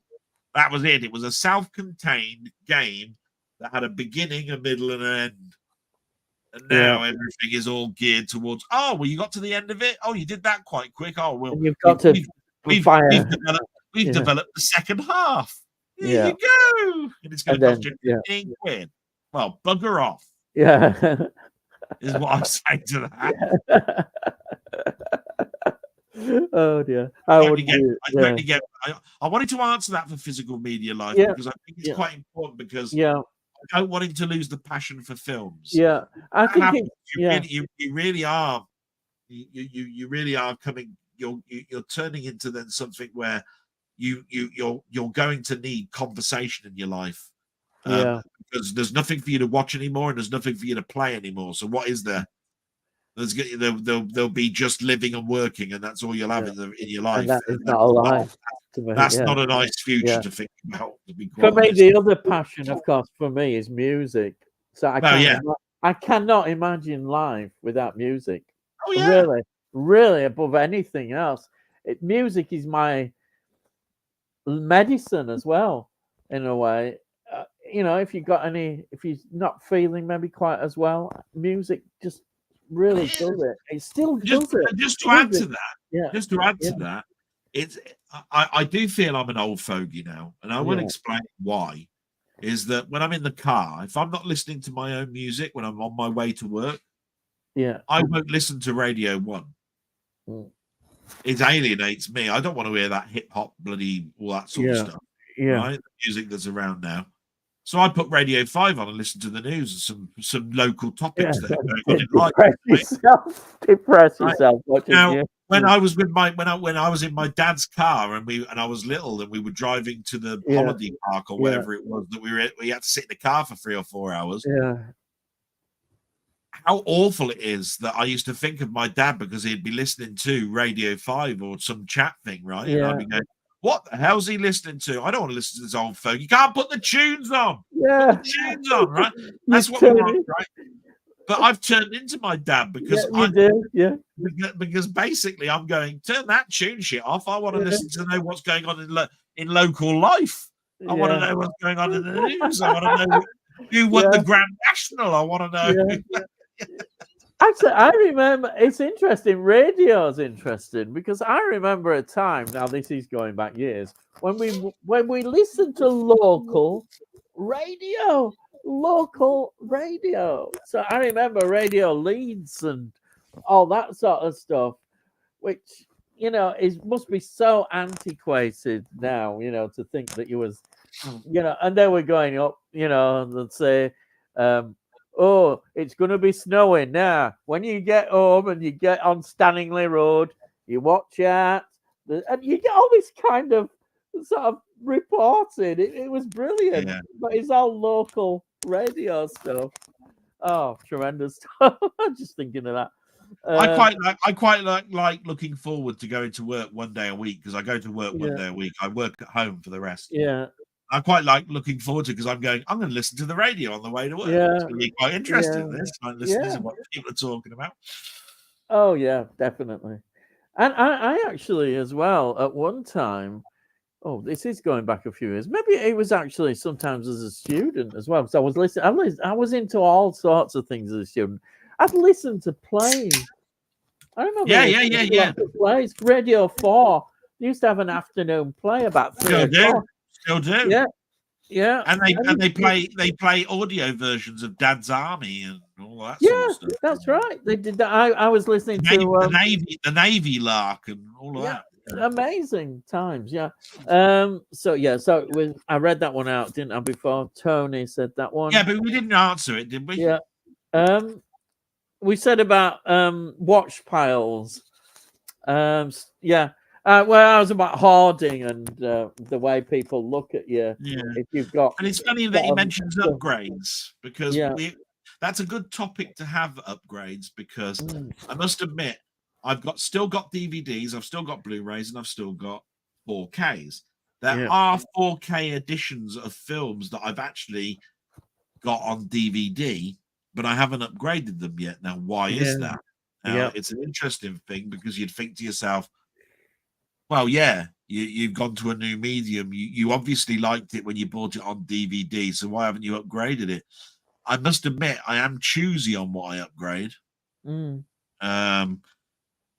For me, though, as a collector, I tend to buy just stuff that's steelbook. So there won't necessarily be a steelbook of Kess, say, or something like that. So Kess might remain as a DVD until it comes out on steelbook. That can be a reason. But some things I don't think require going up to that resolution anyway, 4K. I think some things still work as DVD. Yeah, they do. Yeah. I mean, I told you I was watching earlier, as I said, I was watching the Night Gallery and I thought I know it has been upgraded to Blu-ray, but it is Blu-ray now. Yeah. But my DVD copy, I'm quite happy. I thought, well, I looked at price of Blu-ray and I thought, well, actually, these transfers are quite good. The color is pretty good. The American TV, the way they transferred a lot of their shows, I think they're pretty good. They stand up quite well, and especially if you're upscaling them effectively, they look good. And why would you want to pay? Why would you want to pay? I don't know, 3 or 4 times more for a Blu-ray copy than a DVD. And when you're on a limited budget, which I am, that's another factor. So there's a number of layers that you have to look at for that answer, right? Yeah. If you're going to buy American stuff, right? American TV shows were mostly shot on film, not videotape. Yeah. Britain did everything on 16mm or video, and it was mostly video. Yeah. Mostly video. Doctor Who was video. Yeah. All studio onto video. And it's very hard to upscale video. You can't, it's not like it's a captured moment on a piece of celluloid. It's recorded on magnetic tape. So you pass the image through, it's locked at that resolution, and upscaling is something that your DVD player can do, which is why sometimes I wonder, am I missing something here? Because I buy a number of Doctor Who Blu-rays, right? And I'm thinking to myself, why am I watching something that my DVD player, my Blu-ray player could upscale equally as good, right? Yeah. And that's because you have to understand that when it comes to upscaling, they don't just upscale; they color correct and all sorts of stuff. So they do add an awful lot. Right? But when it comes to the American stuff, I don't understand why they haven't outputted a lot of their stuff onto Blu-ray. Never have understood it. Because things like Mary Tyler Moore and Rhoda and Taxi, they're all film. And that means you can go back to those negatives and you can turn those into exceptionally looking Blu-rays, right? Exceptionally looking. And it costs money, which is why Star Trek was done on film. And why that looked fantastic. What they did was they did all the new special effects. That everything that was inside looks just like it was in the 60s. When you go outside and you see the Enterprise, it's going around a world that looks like it was done yesterday. And that works because it's not too jarring. It's not too jarring. But Doctor Who is an interesting one because for their 60th anniversary, they brought out the big box set again of all of the last 13 seasons, right? Yeah, I didn't bother The with that. selling point was the first 4 seasons are now on Blu-ray for the first time. And I went, whoa. Yeah. Hang on a minute. I've got seasons 1, 2, 3, and 4 on Blu-ray in a steelbook. What are you telling me? Because you told me that those are Blu-rays, and I put them on, and they look Blu-ray to me. It's playing in a Blu-ray player. Yeah. What they actually wanted to do is that they said until you got to David Tennant's specials, they weren't filmed with any high definition cameras. They were filmed with cameras, but they weren't high def cameras, which is why it's not true Blu-ray. That's why the specials are still Blu-ray. Mm-hmm. You've got 1, 2, 3, and 4. That's all the David Tennant plus Chris Eccleston. Yeah. So they've released it as a Blu-ray set now because they've actually computer generated and colored it up. Otherwise, they did bring them out on Blu-ray, but all they did really was just upscale it. They did nothing else but upscale it. And they didn't tell people. And they didn't tell people. And now, I take no way I'm buying that. I take objections to that. I did. Are you going to bring out these first 4 then again as Blu-ray in a steelbook for me? Because you've just told me now that I bought a dream and my dream's not fulfilled because you told me these are Blu-ray. Yeah. And now you're telling me they are Blu-ray, but it's Blu-ray by name of the disc, not the content. It's terrible. So I'm annoyed now. Yeah. And I don't want to have those first 4 seasons in a snap case because I bought the steel books, making all my stuff look lovely with all the spines. Yeah. So now that are you going to sell those separately as steel books? And we're still waiting because at the moment you can only buy them. You can either buy them as a 13 season set, or you can buy the 4 seasons plus the specials in a snap case, and that's it. Terrible. So, and all I know is all my first 4 seasons are now in steelbook and now DVD editions on a Blu-ray disc. Great. Yeah, it is a rip-off. That was the biggest con I've ever heard in my life. Yeah. Physical Media Life. I agree, Tony York. I picked up a pile today and bought the Cornetto collection. Oh yeah, I think I saw that. In you showing that off. Yeah. You did quite well to get that. I like the Cornetto collection. I think it's a great trilogy, to be honest. Yeah. Oh, it is. Yeah. They're absolutely wonderful films. Absolutely. You like which would you say was the weakest one of the Cornetto collection? Would you say it was Hot Fuzz? Would you say it was the what was it? The pub at the whatever it was? It's the last one, End of the World. Is it the End of the World? Yeah. I don't know. I think actually I notice everybody always points at that last film, The End of the World, and give it quite a bad time. Well, not a bad time, but they lessen it a bit more. And most people then, if they're really narrowed down, they'll say, well, Hot Fuzz is the best one because of various reasons. Personally, I think Shaun of the Dead is my favourite of them. Oh, yeah. Definitely. I mean, but there are people who will say Hot Fuzz is the best. And I don't get that myself because Hot Fuzz, as far as I'm concerned, could be Columbo in a village. Yeah. Right? It actually is the linear version of all the other 2 because the last one has got a science fiction-y mannequin type bent to it. Shaun of the Dead is about zombies and all this stuff. Hot Fuzz, therefore, is the odd one out because it could be Miss Marple in a village, with 2 cops, right? So why is that one the best one? I think, but don't get me wrong, I love all 3. Hot Fuzz to me is actually my second favorite. Shaun of the Dead is my first, and quite right, and quite right. It's almost like they got worse as you go down, but that's to do it a disservice. Yeah. Well, I think the third one really. Yeah. The reason that the third one doesn't work quite so well for me is that I didn't quite think that the characters gelled. I didn't really think of them as being friends ever. It's all I still thought of different entities. I can see that. I just think it gets a little bit more bad rap than it should do. But you know, that's just how I No, I know. feel. No, I know. I know Nick A lot of Frost is. people I get know Nick really, Frost in that last film. I know Nick yeah, Frost hates Sean Penn in that. Because of something yeah, that happened in the past and all of that. yeah, And basically, Sean, Simon Pegg's character did everything bad to all of these at some point. yeah. But at the end of the day, I never got anything from it that they ever liked each other. Yes, well, That's the probably thing. not.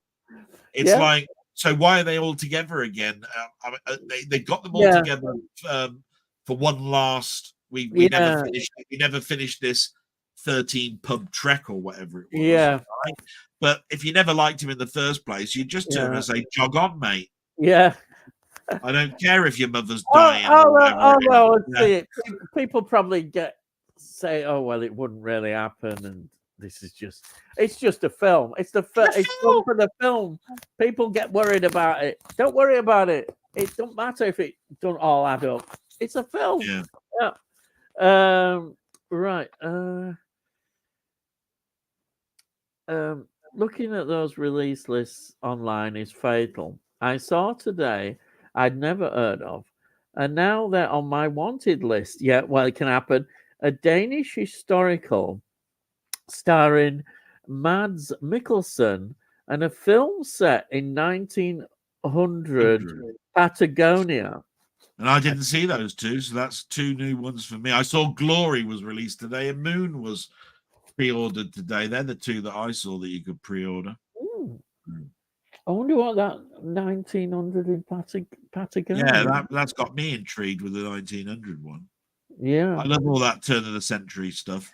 The only film I know that was called 1900 was a more art house film, which Robert De Niro is in, which All is right. called 1900, and it's about the rise of fascism in Italy.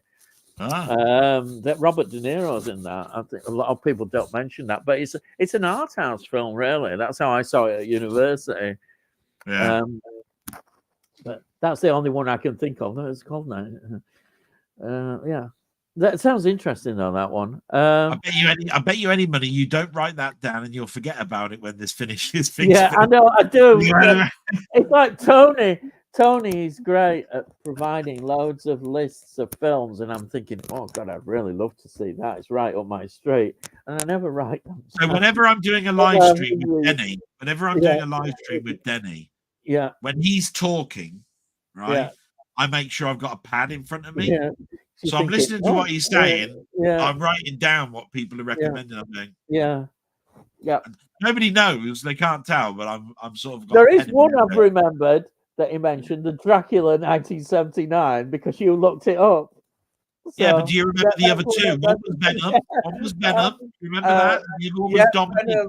Venom. I remember Venom, he said. From 1981 and Dominique from 1979. Now you think Dominique 90. You see, now that one. Venom I only mentioned because you said, oh, it's nothing to do with the comic strips. So well, good. Venom in Spider-Man Land was written in 1980. See, I don't know about these things. That's right. Let's see. Go back up here. I'm enjoying this. Right. Here we are. Next one. Oh. I've just hello, Charles Duncan. Hello. Hello, Charles. Hello. I've just learned how to transfer vinyl to USB without a computer. Yeah. And that's out of date technology. I can't keep up with it all. I do this to keep my records in mint condition. Well, I can understand. Yeah, I can understand that. Yeah. Keeping up with modern technology. It was what was it? There was a place that we used to call, I think it was called Electronic Boutique, EB, I remember, or a Tandy. You used to buy what they call a vinyl record deck, and it had a USB slot in it, and it had the software already built in. And you put the record on the stylus, and you press record, and it would convert without the computer. Brilliant. Because in the old days, you had to get your stylus and get the phono connectors out and stick it in your sound card, and get recording software, and do all of this sort of stuff. Right now, you can buy Walkman type players that allow you to put a tape in, and they've got a USB slot, and it will record it into. All right. The downside of all of that, and this is the reason why I never went down that route, is what format are you recording them in? Because unless you've got a switch there that says lossless, Yeah. right, I don't trust it. Yeah. So, in other words, you've got a player that's cost, I don't know, 50 quid. Yeah. Right? You put your record on it, it's got a stylus on there, then worth about £5. Right? Yeah. So it hasn't got £100 stylus on it. Take it like this. Right? Yeah. And it's going to record what it picks up and then put it into a format that's already out of date, because if you wanted the top end format, you have to have a license for it, right? To have lossless flat Oh, crikey. ability. I'm right? lost. I'm lost. So what I'm trying to say to you is technology right here can let you down. Yeah. Because what they're trying to do here is say, why have you got all of your big record deck still stuff, right? You could stick it all on a pen stick that's this size, and you'll be able to listen to your music, and it will sound just like it did from your record player. And that's where they lie. That last statement at the end, this will sound just like it did on off of your record player. Yeah. Because the problem we've got is that our hearing gets worse. Yeah. Tell me about it. Yeah. And the problem that we've got is that we can only pick up certain sounds. We can't pick up high frequencies and low frequencies from a certain range and all of that sort of stuff. So whenever I'm looking at a film in Dolby Atmos, I'm going, whoa, that sounds good. Yeah. But at the end of the day, I bet you any money, Dolby Digital in the cinema when I was going in the 80s sounded better than Atmos. Yeah. The problem I've got is that I'm older. Yeah. My eyesight's going and my hearing's going. So you can up the resolution to 4K as much as you want, but unless my eyes are back in the 80s, right, I'm looking at it going, don't look much different to me. So obviously, it isn't going to sound much different to you either, is it? Yeah, right? So whatever you do, don't ever get rid of your records. If you are going to go down this medium and you put them onto USB, that's fine. Yeah. Okay, but don't fall for the trap of, now you can sell your albums off and you've got your recording on USB and all of this. One thing I've learned in life is, I'm telling you now, you'll be sorry. You'll be sorry. You really seriously will be sorry you do that. I have to welcome, Charles. I haven't heard your name mentioned before. My name's Delboy. I've got my own channel. Yeah. Oh, yeah. Let's plug your channel. Yeah. Now, yes. No, because then it looks like I'm begging. No, you're not begging. But I've put a link in the description to Delboy's channel. So please click that link and get over there and subscribe and see. Should we tell them the sad story, right? I'll tell the sad story, right? I'll tell the sad story. Yeah. Ian has been a wonderful person, has tried to push my channel, and I've really appreciated this. And I've come on here because I really like Ian. I push Ian all the time on my blog. It's not like I'm begging, right? It's just that he's been saying, let's get you up to 200. I think you deserve it. And thank you very much for all those people that have joined me on my little travels through time and space. Yeah. The problem is I got to 200 for all of 2 days and it dropped to 190. No, I told you, didn't I? I said that. That's going to happen. Even I didn't mention really much or make a big song and dance about it. I wanted you to go over to 201. I always said that I wasn't safe until I got to 200. Right? Until I got to 202, I was going to mention. Now there's a friend of all of us, friend of Ian, a friend of mine, Sammy G. Yeah, he got to 200. Yeah, but he's on a forward march. So in other words, he tends to gain more than he lost. Yeah, exactly. Yeah, because and from that point of view, if he gets to 200, he can pretty much be guaranteed to be able to go down. 200, thanks very much, because he's still on the upward path. For me to get to 201 might take another 2 weeks. Yeah, right. Like, even though I'm doing now video capsule reviews and all of this sort of stuff. Yeah, you're improving your output. I am known for blogs. That's pretty much. I Yeah. like to blog. I like to give people a shout out. I like to be able to tell people what I've watched. I like to educate people, and I like to give a video diary of what's going on in my life. Right. So it'd be almost like you were looking through my window all week, because I'm going to tell you everything that went on in this room. Yeah. Right. In one foul swoop. So I thank you very much for all those people. I'd love to get back up to 200. Yeah, please. There you go. Yeah, actually, one thing I am aware of, sometimes you can put up a video and you know that some people might just unsubscribe because of the content. It does happen with music. It happens with me sometimes. I know that I'm going to put up something. I don't know why people that, it just happens. It's part of the way YouTube is. But there we are. We do know that YouTube gets rid of dead accounts every now and again. So when somebody stops logging into their account, and after about 6 or so months, they purge.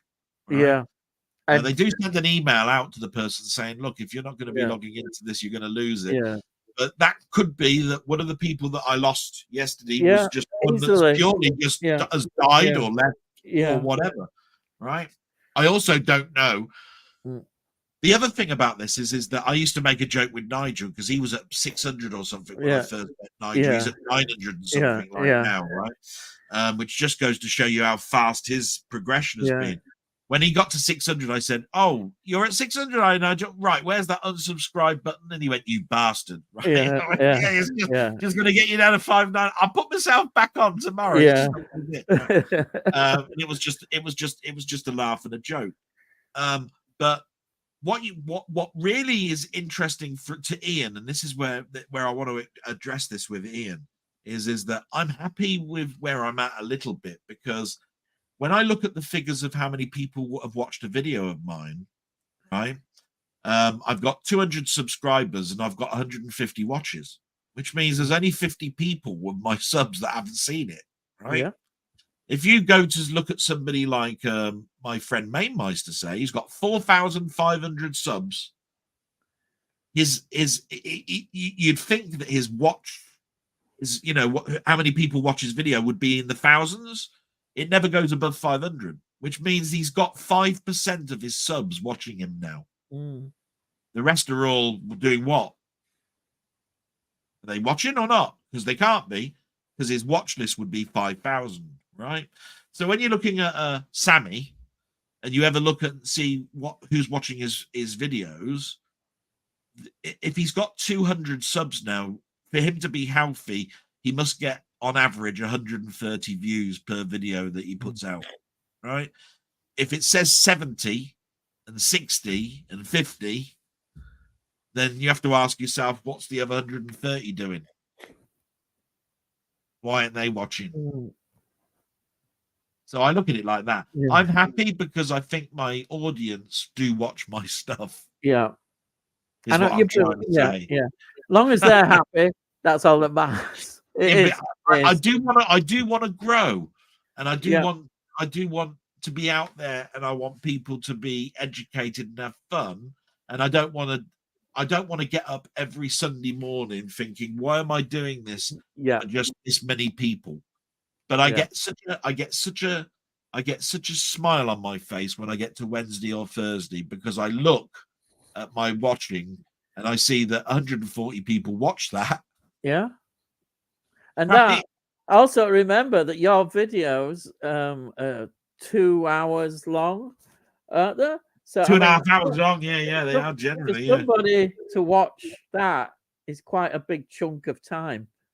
With nobody bounce off of. I'm talking to nothing but a camera just there. That is a good rate. If you're getting over 100 people watching you, and it's a 2.5 hour video, or over 2 hours, then I think that's pretty good. That's really good, because I think that says a lot, really. I have got to change my format a little bit. It will get a bit stale. Yeah. I mean, I start off going friends, family, keepers of the faith, and all this. Yeah. And then What am I doing? I'm going, well, I'm looking out the window. Isn't it sunny today? Yeah, it makes me think I need to get in the garden. And I mean, how boring is that to people? I think to myself, but I have to start my blog somehow, and I always like to date stamp something, and I know that in 15 years' time, when people are looking at this, they'll look at the date and go, "Oh, it must have been a sunny day that day." Then, right? It means nothing now, but if you look at one of my videos from a year ago, you'll find out that we had the cold snap. It was snowing. We had wind. The gales came along and it blew my fence over and all that sort of stuff. And people will go, "Oh, I remember that gale. Yeah, bloody hell.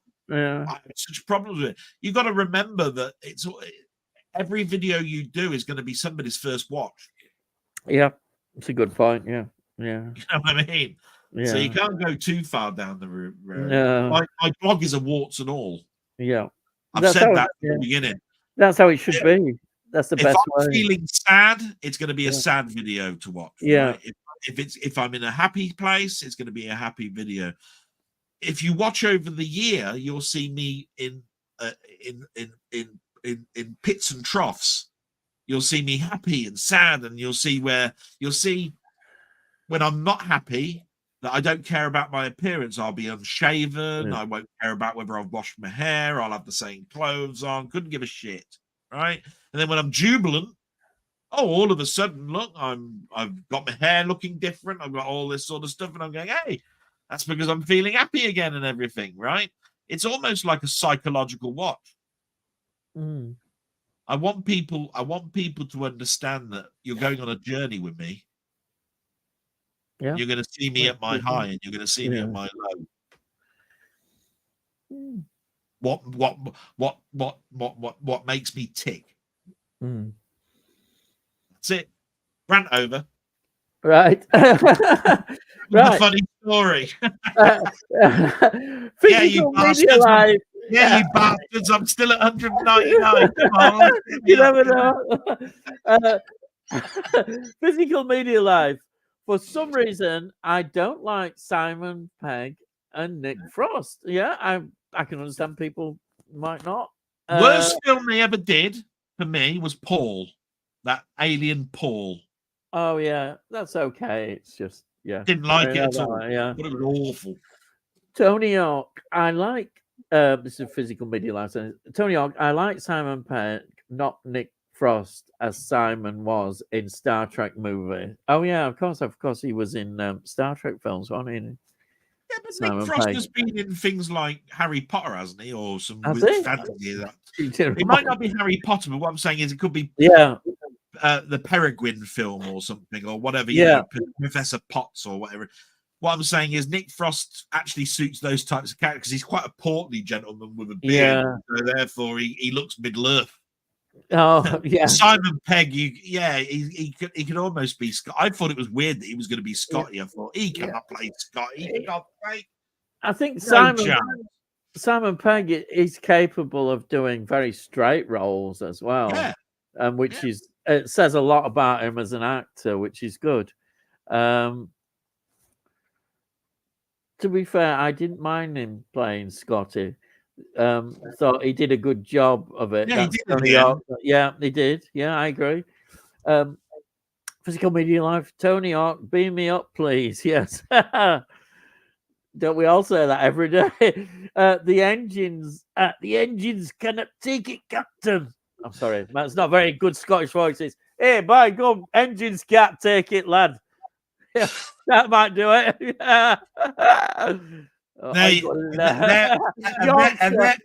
And there we are, folks. That's what it sounded like in World War II on his submarine when Ian was a submarine captain.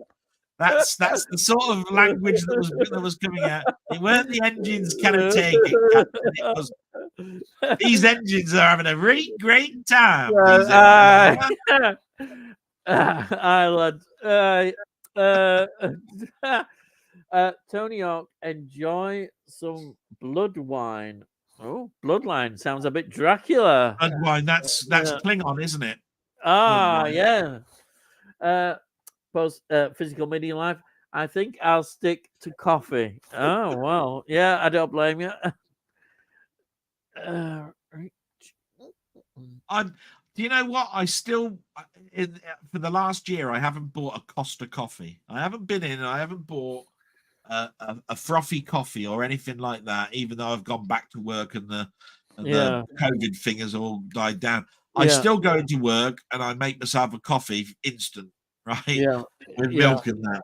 Actually, I don't know this, but how much is a Costa coffee? And what does price? I dare say they're about £3 something now. What, £3 for a coffee? Yeah, I knew you were going to say. I knew you were going to say that. You knew full well how much they were. You just wanted to say. You just wanted to come across as a grumpy bastard. Actually, I wouldn't buy one. Well, if I'm out, I'd be going, oh, I'll have one when I get back. I'm not paying the thing. You're like my mum. Yeah. 50 pence, you get a pot of tea for 50 pence where I come from. Yeah. Physical Media Live. I love coffee, Tony York. I know you do. I see your photographs with you with your coffee. You're a definite addict, I would say. Yeah, but do you have a coffee when you go to the cinema, or do you buy a fizzy drink? Me? God, I haven't been to the cinema. I wouldn't buy a coffee, I don't think, at cinema. That's the mean. Yeah, I mean, I'm asking Physical Media Live for anybody, really, right? Yeah. When you go to the cinema, you love coffee because, I mean, somebody's come out with a statement that says, I love coffee. Yeah, I love coffee. Do you take coffee into the cinema with you? Now, I'll tell you now, I used to take coffee into a cinema, right? Oh, right. I used to take coffee going into a cinema when I was going to a festival when they were showing they were showing 72 hours worth of films, right? For 72 hours. And you needed to stay awake. Yes. You wanted to stay awake, right? Yeah. Otherwise, the only thing I broke the law with, really, and it wasn't really breaking the law, it's just I think that they're right stuffy bastards in the cinema. Because I used to take my own sweets and a can of drink in my pocket. No, I didn't buy them in the cinema. Overpriced cinema stuff, Because right now they're doing it just like McDonald's, aren't they? They say, "What do you want? Do you want a number 1, a number 2, or a number 4, or whatever is it?" Oh God! I just want a popcorn with a drink, please. What's all this 1 and 2 nonsense? Yeah, it's because we do everything now by mega bucket or something, and it's a meal deal. And I'm going, I'm not having a meal. I want a snack with me while I'm watching a film. I don't want a meal deal. Yeah. You're going to bring pizza to the seat, are you, or what? I mean, what's and it's 10 quid for it. It's 10 quid for popcorn, which is basically let's think about it for a second. It's air. Yeah. That's what in popcorn, right? It's air. So that is as much as and we know full well when we're buying a drink, they fill it with ice. Yeah. Right.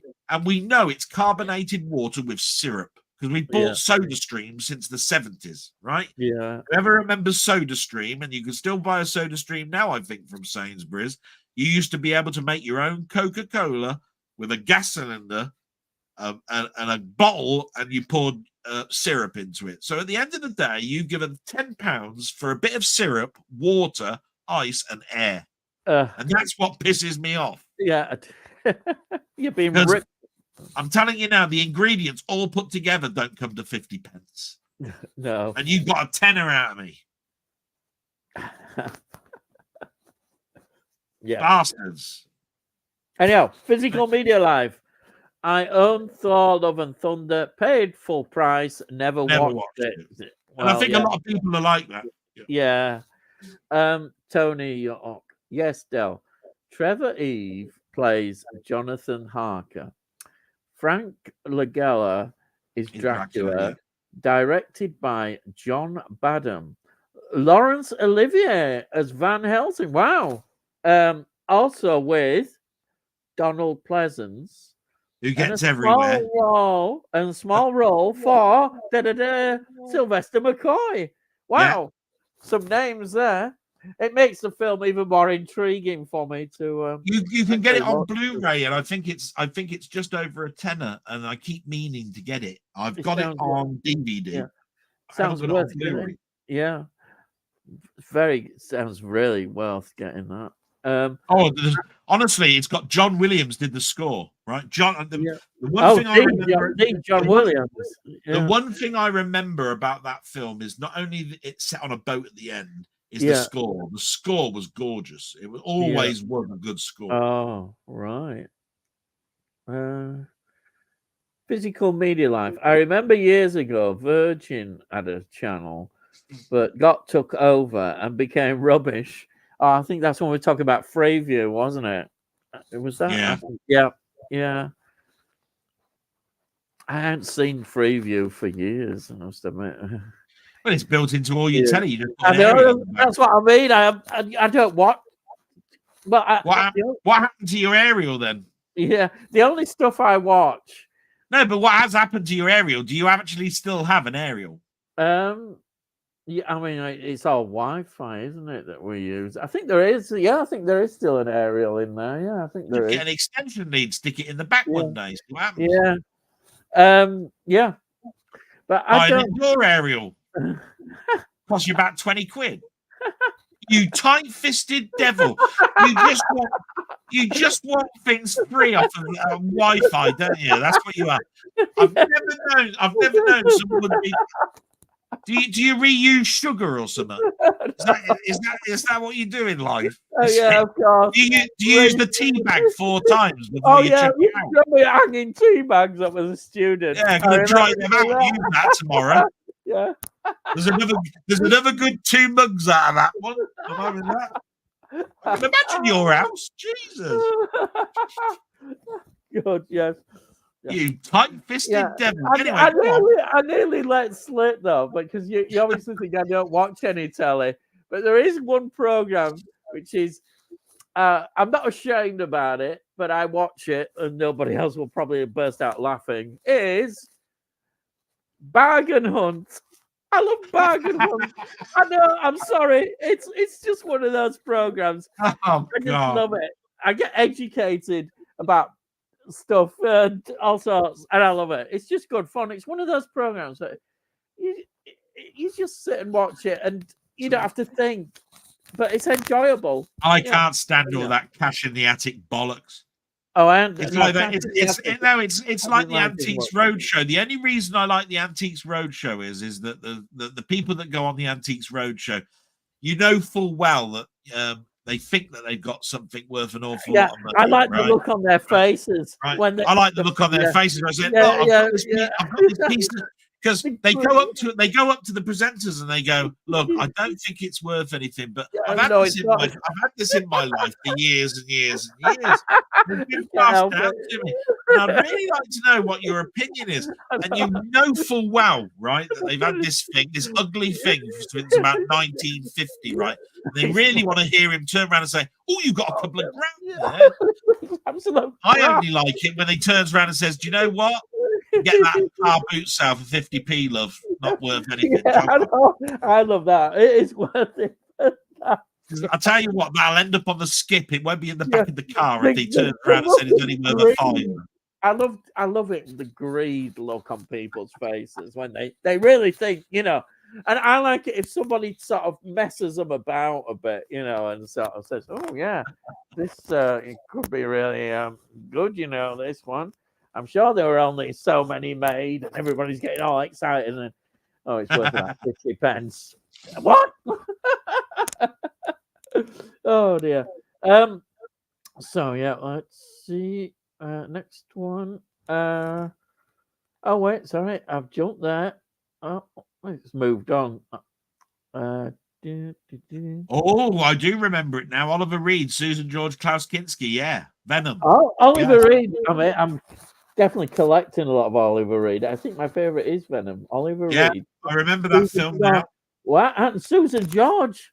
Oh, yeah, Susan George, brilliant. Klaus Kinski. Hey, this if you think about the time, 1981, Susan George would have been on things like Tales of the Unexpected.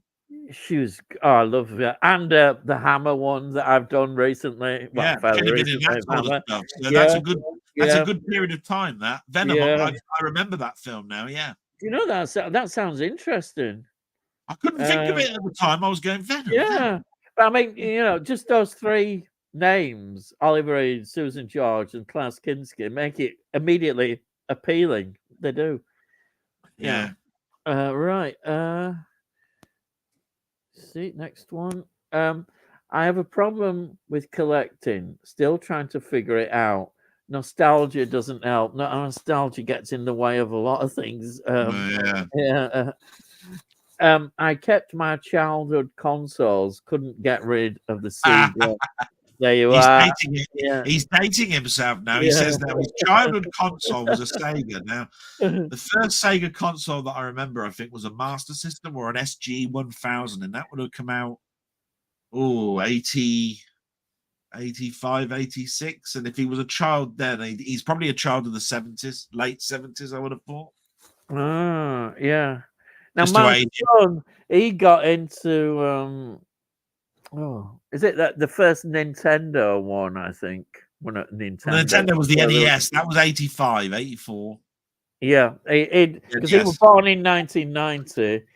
He started getting into games probably when he was about 95, I would say. Well, Probably. he might have had a SNES then. 5 years then. He might have had a Yeah, Super Nintendo. I didn't know. All I remember is Street Fighter, and then that. And That's a SNES. It was yeah. a Super Nintendo Entertainment System. and Michael Jackson doing a game. Yeah, he did Moonwalker. And there were all these doors kept opening up and all sorts of things. Oh, he kept dancing around in a circle. It was quite good. It was quite entertaining. That's how I remember that. That was Sega. That was the Genesis. Yeah. That was Sega Genesis Right. or Mega Drive, they used to call it. Right.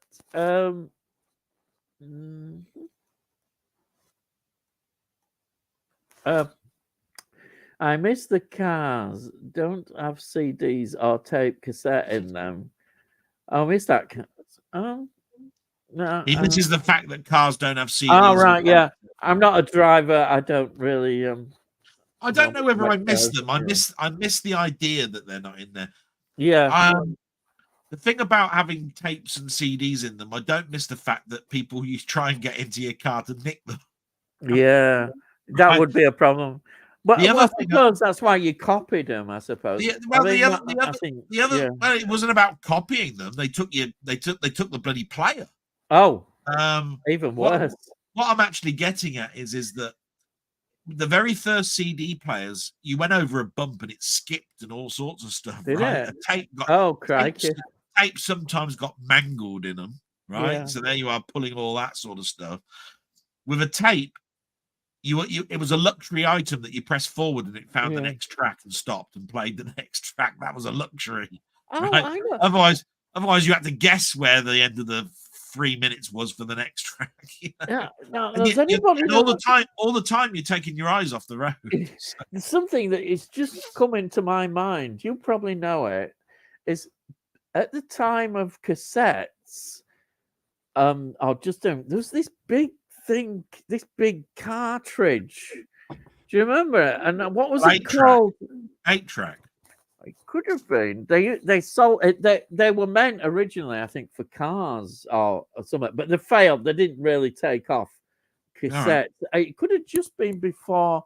It could have been 8-track or something like that.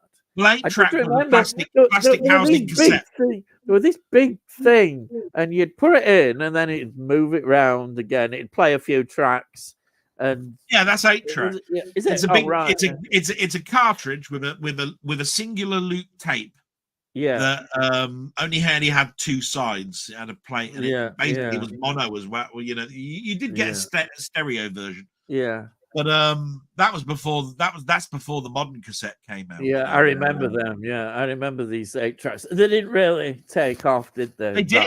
In the States, they would. I couldn't remember. I couldn't remember them. 8-track was around for the 60s, and basically it was in a lot of cars from the 60s all the way up to mid 70s end of. But usually most cars came with just a tape with just a radio in it. You know, but if you had a tape player in your car, it was quite modern. Then it would have been an 8-track. Yeah. Oh yeah. Because they did like proper albums, didn't they? Because I remember like David Bowie albums, you know, Ziggy Stardust and Aladdin Sane. Very sought after as well. One of the programs that you might like, Ian. Yeah. I mentioned it in my blog is a bloke called Tech Moan.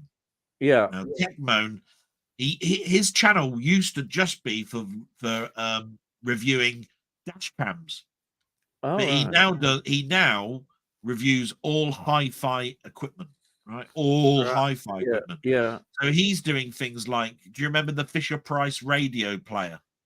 You know, the record Yeah. player, the Fisher Price record player. Was that the one with the orange? Yeah, right. Disc? Oh, I remember that as a kid. Yeah. He even Yeah. reviews the fact that Action Man came with a wireless that went on his back, Yes. and it used to play little Oh, yeah. records. And when you press the button, Yes.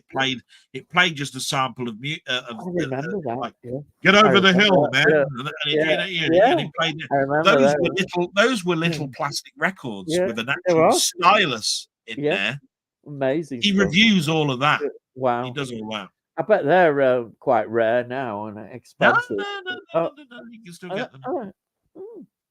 You They're see, rare, but I'll tell I you mean, what I love. it's not like you can go into a toy store now and get one. Yeah. No, I mean, If there's one thing I would love to go to, but it's a good job I haven't got the money, is and I can't get out much anyhow, but is a toy fair. If I went to a toy fair, I'd be like a Oh. kid in the sweet shop.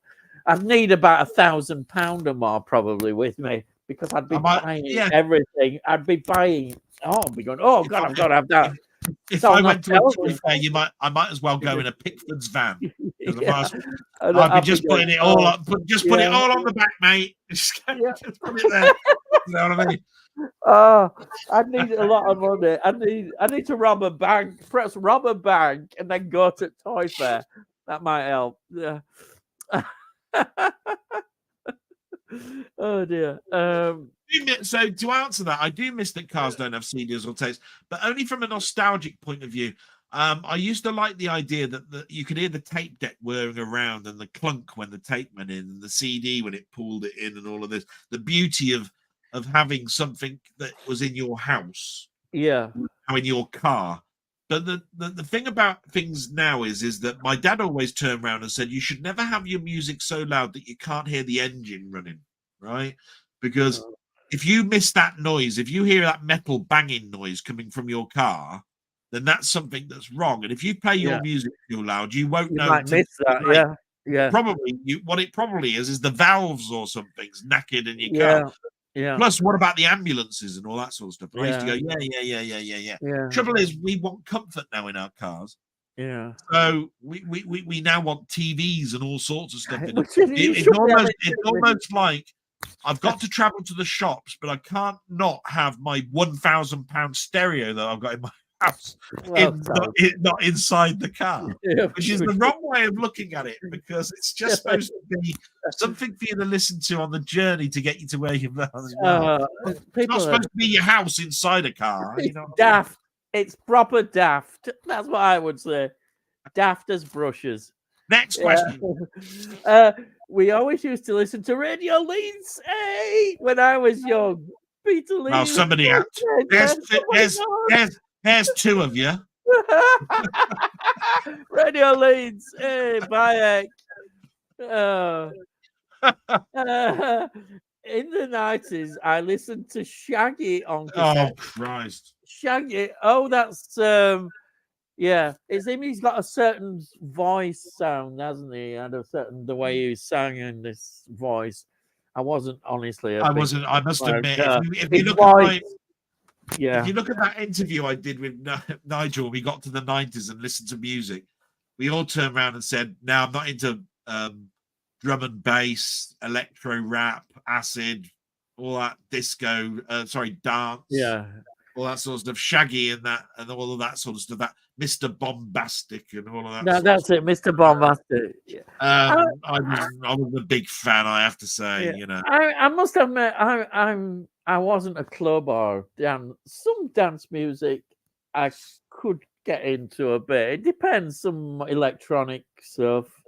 Oh, I love electronic. Some of the dance stuff. Even some of the Ibiza stuff was okay. But I'm a bit influenced because my son, he got into some of that and did his own stuff and what have you. So I think that's maybe a bit of influence. But yeah. Now,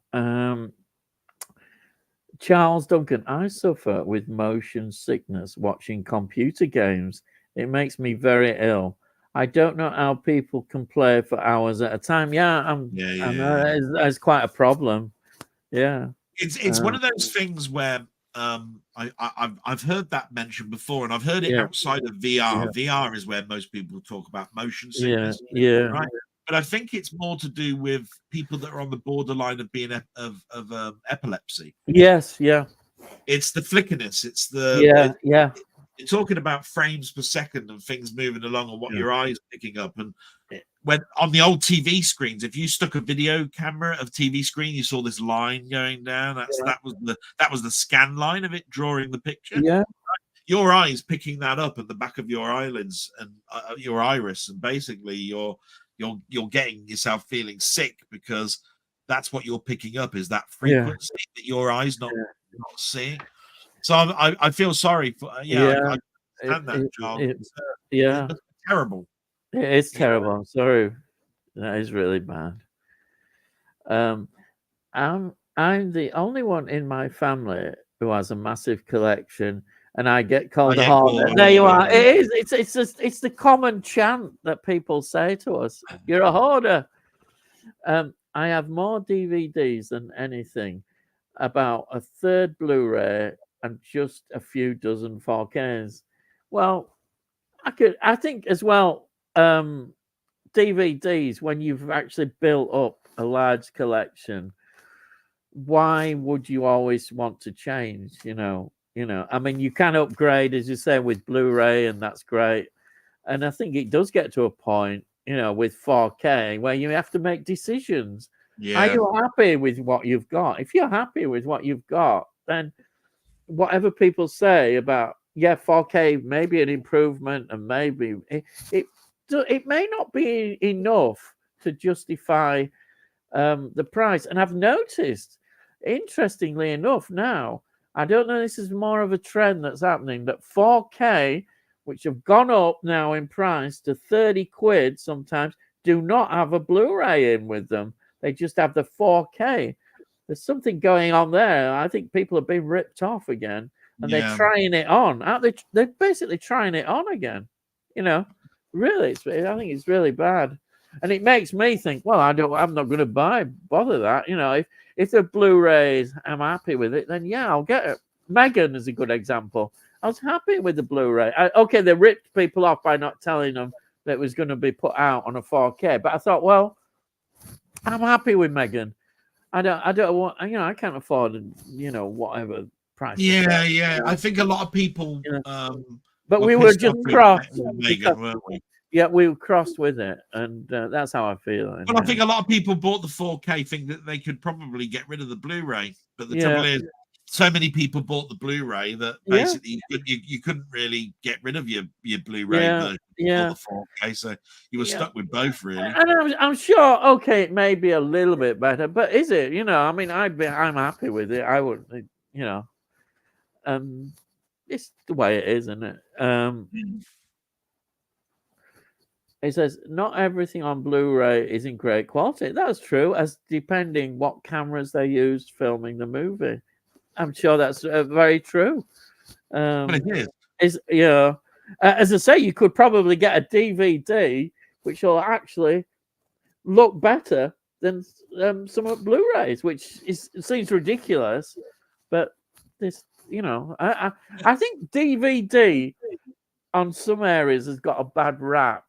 I mean, there are DVDs I put them in. I can think of them in collection that don't look so good now, but a lot of them are okay. I think they are. And again, that's a huge topic, Ian. And the only advice I can give to people at the moment is that there's a big debacle at the moment going on in regards to aliens, true lies. Now, if you actually just watch the one review of Aliens, right? Just look for Aliens and upscaling, right? Yeah. You'll see that James Cameron himself explains that he had to use the film stock of the time. 1980. This is 1984. Yeah. Right.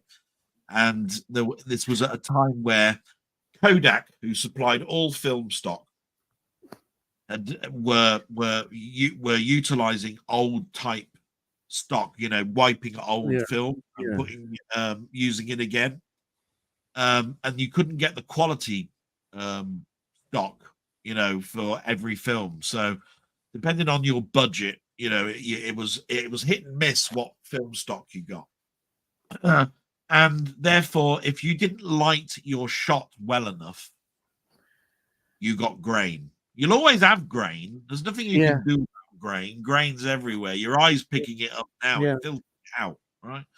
But there's not a lens in the world that won't pick up grain, right? It's just an impossibility. There's no wrong with it. There's no wrong. I don't know why people go mad about grain. When I'm breathing air, I'm also breathing in skin particles and all sorts of shit. Nothing wrong at all with grain. Yeah. So all I'm saying is that there are, at certain times, films that were made in the 70s were using better stock than they were in the 80s. Yeah. So don't be fooled when they turn around and say this is a 4K negative transfer, because it may well be, but what film stock did it use? You need to go delve deeper. You need so if you're looking for a good quality version of Chinatown, you'll get one. Yeah. Right? Chinatown's a stunning picture, right? On any medium. Yeah. Right? But if you're trying to find pristine version, I don't know, of Somewhere in Time that I did a review on, not going to happen. Yeah. And the reason for that is when they were filming around the hotel, the director used a lower grade stock because he wanted a soft focus image to make it look like it was springtime in 1912. Right? So in other words, he changed the film stock to give a specific type of an effect. That means 4K is going to do bugger all for it. Simple as that. Yeah. So, next. God,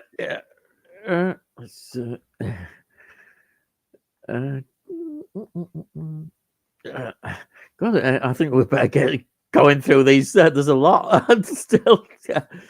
A physical media line. I'm sticking with DVD for Doctor Who. Oh, I don't blame you.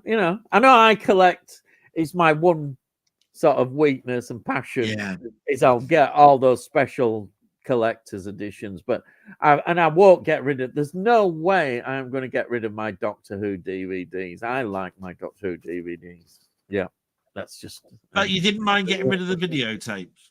Yeah, I know, because at the time I just was fed up of VHS. There was no nostalgia at all for me. I hate. I've told you under the stories. I mean, when you actually keep going backwards and forwards to a shop because the damn thing is so crap, it really destroys you. Oh, you sit there watching it and we're like this.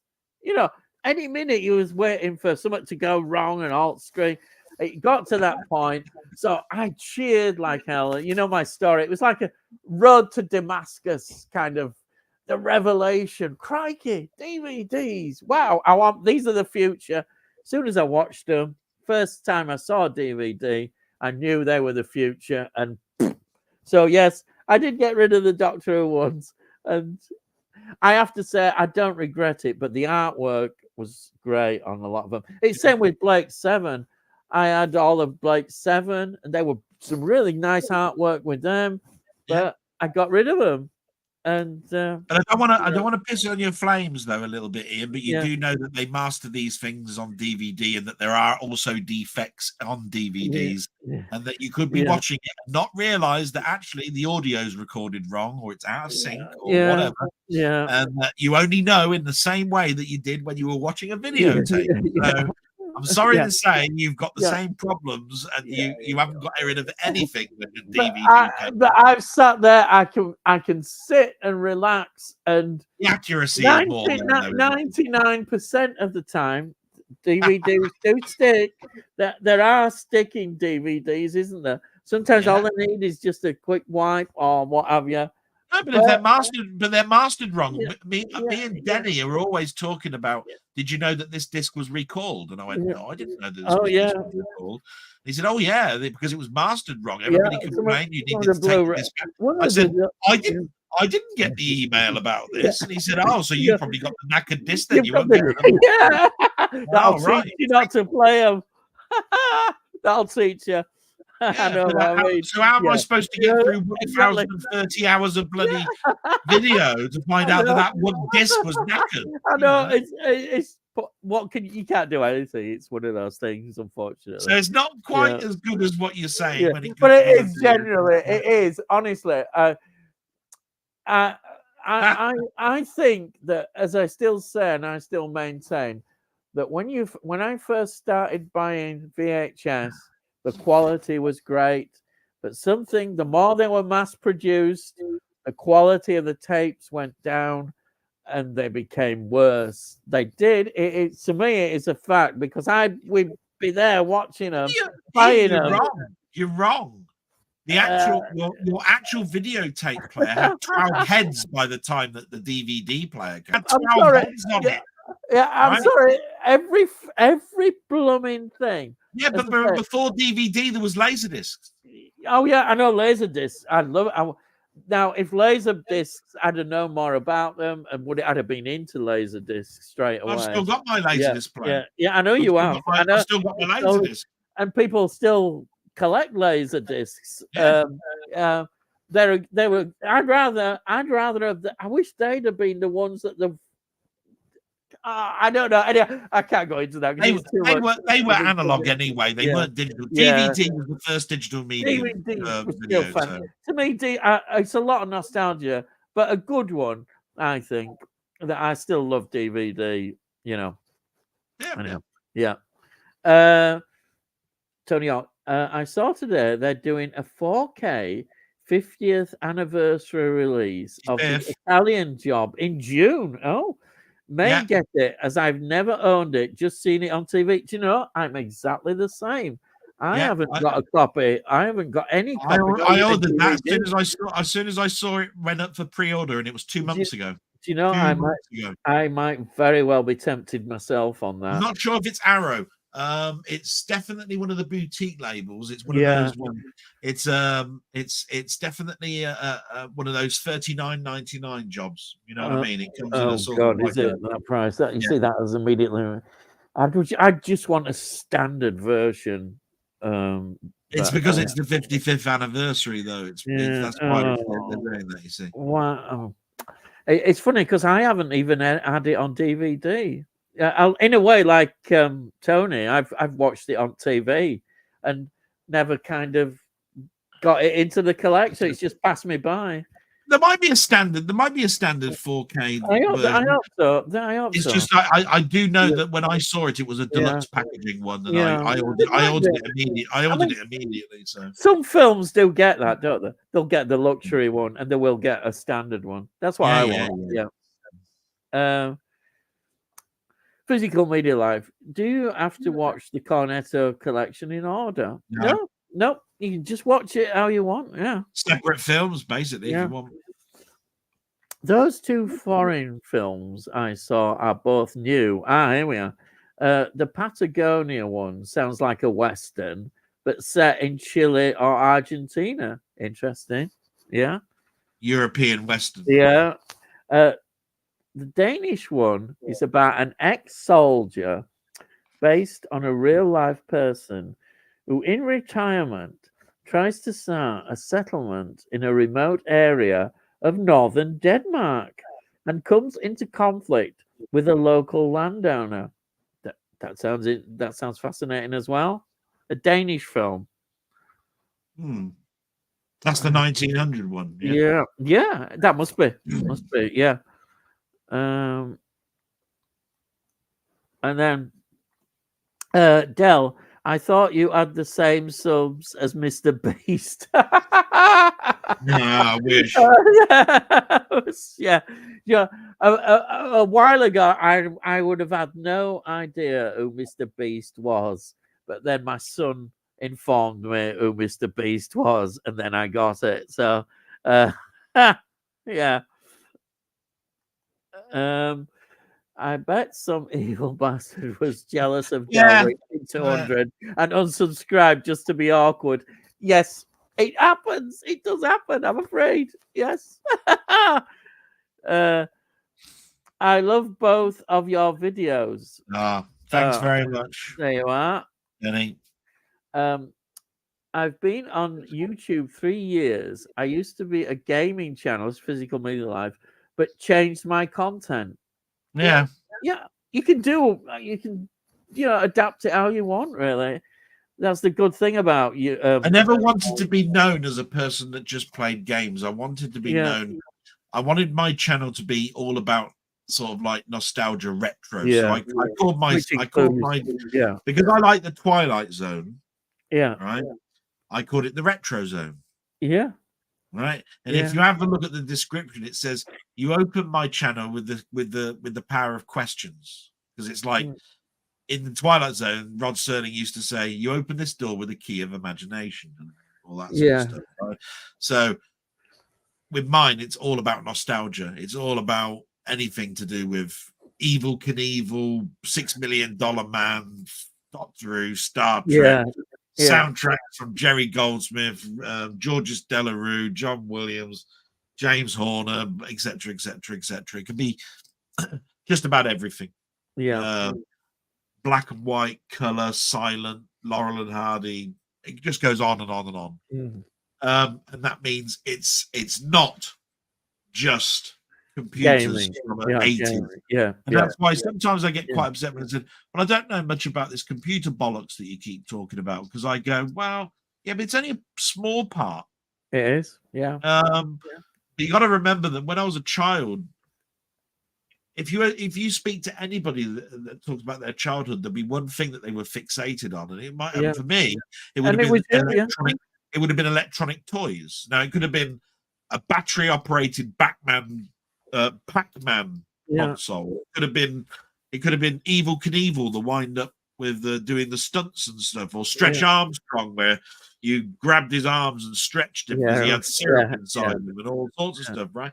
But the electronic side of things, the thing about a flashing image that moved around, Pong and all of that sort of stuff, I just went, wow, there can't be anything better than this. I'm controlling something that my TV only used to allow me to watch. You see, now I'm interacting with it. Wow. If you've got a passion about something, then I think YouTube, your channel, whatever channel you've got, that's part of it. You should be expressing yourself, and passion is what it's all about. And for me, when I started, it's me just sat here, just talking about things that I love and have a passion about. That's how I see it. And there was one thing, the more I got into it, because basically YouTube for me was, when I started, was music videos. That's all I set my account up was for. Just that was in 2012. 2012, I was quite late actually. 2012, watching music videos. That's all I thought YouTube was about. I had no idea. I will put this out there, though, Ian. I will put this out there. The one thing I don't like about YouTube, and it's just me. It really makes my piss boil. Right.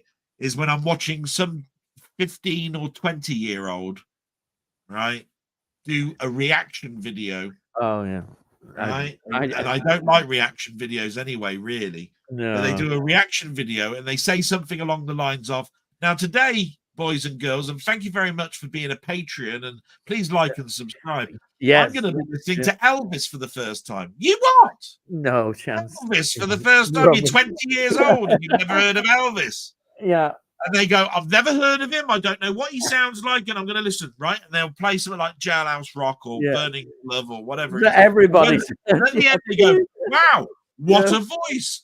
How would I have known that Elvis had a great voice? Oh, I'm going to have to listen to more of him. And I'm going, Elvis, who's been in adverts and has been on films. It's culture. It's just everything you should know. You're telling me you're 20 years old and you've missed Elvis. I know. Right? In all of the 20 years, you don't even know what he sounds like, looks like. Bollocks, do you? You liars. Yeah. And then they turn, and then next week it's the Beatles, and I'm going, oh, for fuck's sake. Yeah, Then I I'm know. off. Yeah, It's I like, know. you're going to tell me now that you've never heard of the Beatles? Yeah. That's it. You've lost me. I'm off. You know what I mean? Yeah. I think, to be fair, we can see all these channels and just avoid them. If I see the word like America reacts, and I'm going, no, it's not America. It's two people who live in America who are seeing British comedy or something. Two Americans react to a British comedy. Yeah, I've seen those. America reacts. America doesn't bother care like that. People do exaggerate a lot. It's just take it all in your stride, anyhow. Right. Now, let's look. I'm rubbish with emotions myself, often bottle them down. Well, I've tried to change that around a bit now, to be quite honest. Yeah. I think emotions are something that, well, I don't know. I think half the time my blood pressure problems have been by the fact that I've held my emotions in for far too long. 20 years and stuff. Yeah. Has probably just destroyed my inner mechanism. Yeah. I think bottling things up is never a good thing in anything. And you're like a pressure cooker. You need to have a release. Yeah, exactly. I think we all learn in life. There's points at certain points in our life, and when we look back at them, we perhaps think, oh, I wish I'd have done this. If I'd have been more honest with myself, then that. But we have to accept that we're here now and we can't go back in. Unfortunately, we're not Doctor Who. I can't hop into TARDIS and change things. So emotions is something that we've all deal with it and deal with in different ways. But yeah, it is. It's important, I think, to express yourself. Definitely, people who don't express themselves end up just, they're not being themselves. But sometimes it's hard to be themselves. I can see that definitely. Yeah, it's very hard to be yourself. Being honesty as well is very difficult. Extremely difficult. Right. Do you not think, this is Charles Duncan, Charles, do you not think 60s, 70s and 80s Doctor Who looks okay on standard DV instead of Blu-ray? Do you think it's a BBC cash grab? They're already starting 4K. Well, there's no need for Doctor Who. Does not need 4K. It would be a cash grab. There's a caravan to that. I would turn around and say there is a need for 4K when you're talking about modern Who, where I was looking at now. If you're talking about 70s and 80s, no need for that. No, definitely not. It's just. Either way, how many questions are there before we go further? Because it's like, what time is it? Oh God, the time's getting on. Sorry, we might have to timestamp some of these questions. We've got 2 minutes with this one, Max. Right. Costa Coffee. Just to answer that one, I don't think the BBC are totally always a cash grab. I will say this. 4K works for Doctor Who when you're talking about the modern stuff. When you're talking about the old stuff, I think going up to Blu-ray is good enough because Blu-ray looks okay at 4K. Yeah, you can't have DVD looked okay on a normal TV set, but when you transferred it to a liquid crystal display like our modern displays, they look sort of pasty. So I understand why they're doing it. It's also a good thing for preservation. Yeah. So I will say, from a preserving point of view as well, that it's worth doing it. And the only way they can fund it is by us buying it on different mediums all the time. So that's my answer to that. I won't go into any more on that. Costa Coffee is £4.25. What? Blimey heck, that's a hell Is that, of a lot. but hang on a minute. Is that for a grande or is that a regular? I don't know. You see, I don't even know what language. What do you mean, grande, lad? Buy it. Yeah, that's right. It's all that French bollocks, isn't it? Grande. It's either white or black. Yeah, either a mug or a cup. What are you on about? I can't understand these people who say they're hard up, but have Costa coffee. Yeah, I know. Yeah, they've got a cup holder in their car for it as well. I mean, bloody hell, fire. Cup holder? Used to hold it in you, used to put it between your thighs and drive along. That's how we had to do it back in our day. What's this cup holder crap? Yeah. Oh dear. Yeah, no. I buy a physical. I buy a Costa to the cinema. I can't drink physical. Oh right, so he does buy coffee for the cinema. Yeah. I know you absolutely love your coffee. You know, Tony, physical mini life. £4.25. Why? I buy Sainsbury's own brand for about £2 a jar. Bloody heck! Last me a couple of months. That's the Yorkshire way, lads. Yeah, yeah, gold blend. What's this gold blend shit? I don't want any of that. I'll have this old ground crap that you got over there. Look, you got in jars. This awful cheap coffee with chicory in, whatever chicory is. It sounded like something else, but they put it in, and honestly, it was cheap. I'm not surprised. You should have been giving it away. Can't afford sugar in our house. Yeah. We have to have dandruff to shake our heads in it.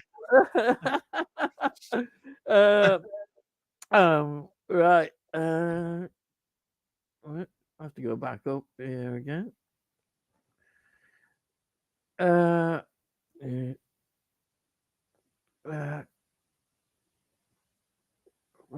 here. Tonio, if you buy 10 Costa coffees to get a free one, it's about 40 quid. Yeah, it is. If you think about it, it's £4.25 times 10 just so you can get a £4 coffee. Stuff that.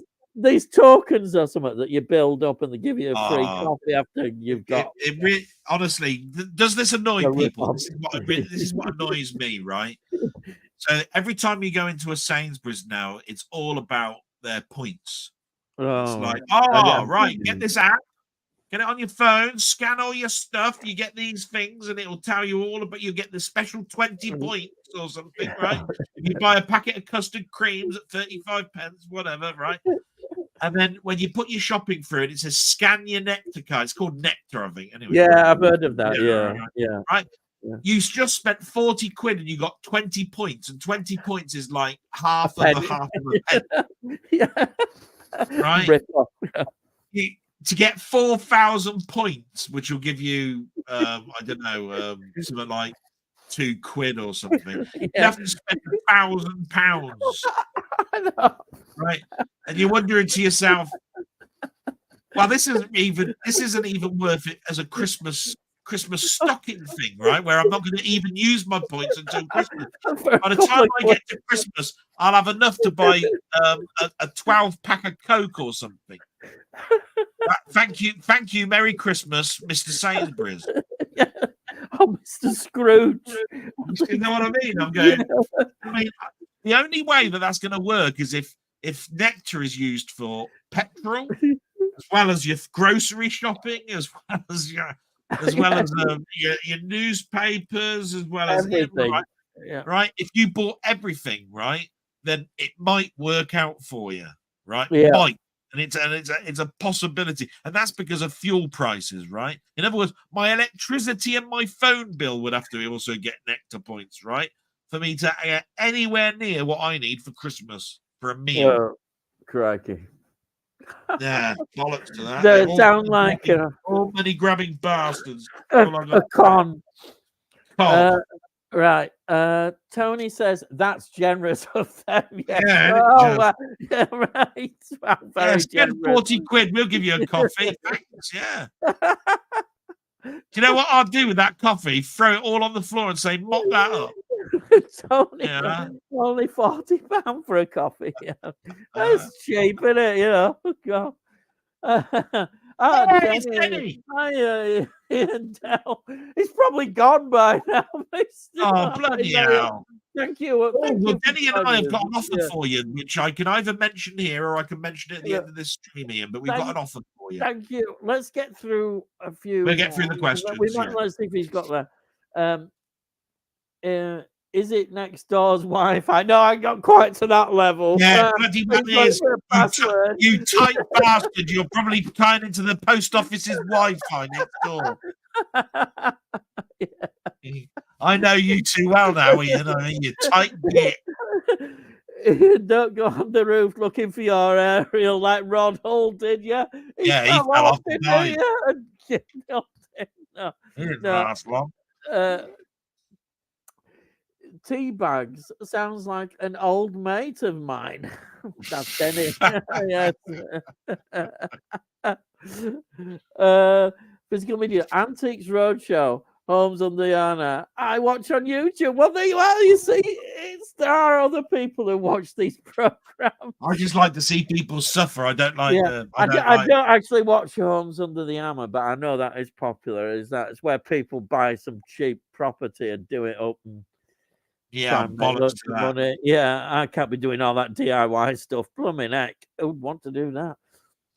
Tony York, I saw Charles Hanson from Bargain. Oh God, he's in trouble in court. Yeah, from Bargain. He appeared in court accused of mistreating his wife. I know he was quite one of. They pushed a lot, and now they don't mention him. They've tried to. He's gone all Soviet.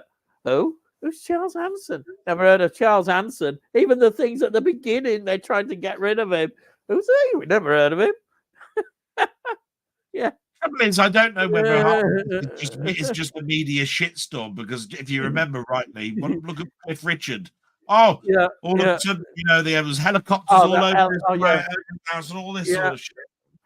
He's a leading auctioneer. I remember I've seen him advertise in paper. They come round guesting and doing valuations and that. But he was a bit of a personality. But now they've disowned him. Charles hands on by the sound of it. Yes, his reputation has been totally destroyed, hasn't it? Yeah. As does happen, I'm afraid. Some people. Let's see, Tony, Danny, innocent until proven guilty. Yeah, not by media. No, not by media. No. Yeah, no. Danny says, Danny, hi. Physical media life. My aunt had a Sega Master System. Sega Master System, yeah. And I had a PS1 around mid-90s. Yeah, when the PS1 came out, about 92, 93. Oh, yeah, now, yeah. And my son, I think. The Master System is about an 87, 88 machine. Yeah. All I was trying to do was date him. I thought he was a child of the 70s, it sounded to me. Well, wasn't that then become the Mega Drive? That was one, wasn't it? The Master System turned into the Mega Drive or the Genesis. I do remember Mega Drive. Depends on whether you bought it in America or in Europe. Yeah, it was its name changed depending on which. Was that like the rival? Was that like the rival to the NS? The Nintendo. Rival to the Nintendo. Yeah. Yeah.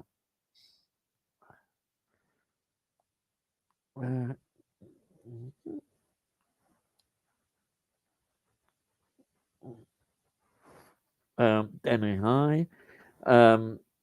My aunt had a Sega. We just said that's one, haven't we? PS1 around. Yeah, sorry, it's me. I'm going to see now. Danny, hiya, Danny. Nice to hear from you again. Danny and Denny, yeah. Bloody hell. Danny, same here. I am good. You? Two very nice people they are. Not so bad, thanks.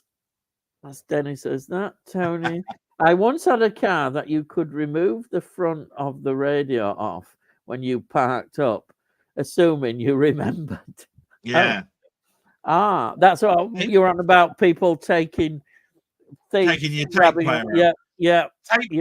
They were called front fascias, and they used to have a click on and a click off. The trouble is, even though you took the front fascia with you, the person would still come along and nick the back end of it. You know, it's almost like they had a way of buying the front part for it. Yeah. So I don't know any reason why they didn't do that, but they did. Danny G says, Danny, good. Yeah. Physical Marine, there's a channel called Toy Federation who goes to toy fairs sales, I presume that is, vintage toys. I can't believe how much people spend. Yeah, I know. Yeah. I don't. If I watched those programs, I'd be thinking, oh God, I need to rob a bank quickly. I just, I'd love to go to one, but you need money. So I'm sensible, and plus not being able to get out much. That's probably a good thing for once. Especially if I've got notes. Cars have too much to go wrong on them now. If you're a driver, I suppose you know more about that. My dad would have been on about cars for hours and hours and hours. Yeah, but that was a mechanic in the very hours. I really mean hours. My dad could talk about cars and engines and. Oh yeah, my dad always turned around and said there was a time where you used to be able to put your spanner down the side of an engine. You could get to the bolts and everything to it. Now you couldn't put a screwdriver down the side of an engine. What used to make me laugh is my mum used to get cross with him because she used to have to go down to the garage because he was tinkering around. He spent all day tinkering around. I don't know what he was doing, but he was doing something to the car, and she'd go down and be really cross with him. You mean he weren't down allotment? He weren't down the allotment? My granddad, he were allotment man. Yeah, he was down allotment all the time. In fact, allotments were right next to garages. So there'd be my dad in the garage, and then there'd be my granddad in allotment next to him. I swear, when I think about you, Ian, and you go out your front door, I swear you walk into last of the summer wine territory, right? You open the door, right, and all you see is valleys and stone paths. I wish it was. Unfortunately, the town I live in is not in Yorkshire. I'm in exile. It's a small town, but it's not Yorkshire. That's what I always tell them. It's not Yorkshire. Tony Hawk electric cars, especially, they can't drive a mile without an issue. You know what? I've never driven an electric car other than I've been on a milk float. Yeah. There's a lot about electric cars, but I don't want to go into all that because there's a hell of a lot going on. I've never been in one, and I've never driven one. But I have driven a milk float. I think, they were electric. Yeah, you don't see them now. What's happened to the milk deliveries? Another one. Talking of music, Jean-Michel Jarre's latest album is bloody awful. I don't know. I haven't heard that album yet. No, I nearly said I sound really old. Is he still going? Oh no, he's still going. He's still going. Yes, he's probably up to oxygen 240 now or something. You bet me on that joke. I was just going to say that about oxygen. Magnetic field 70. Right? I must admit, I haven't heard his latest album. I do keep up with him with electronic music, and I do keep up with him, but I haven't heard his latest one. Physical media. I have a medical. I have a medical terms called POTTS, bad blood pressure. Yeah, so have I. I've had bad blood pressure since I was 40. But if I remember rightly, POTS, because I thought I had POTS. Yeah. POTS is one where you can't stand, I think, for very long periods of time. It causes all sorts of problems to you. Drops of blood pressure. Because of the way you sit and the way you stand. It's right. I am horrible. It's a horrible. It does sound awful.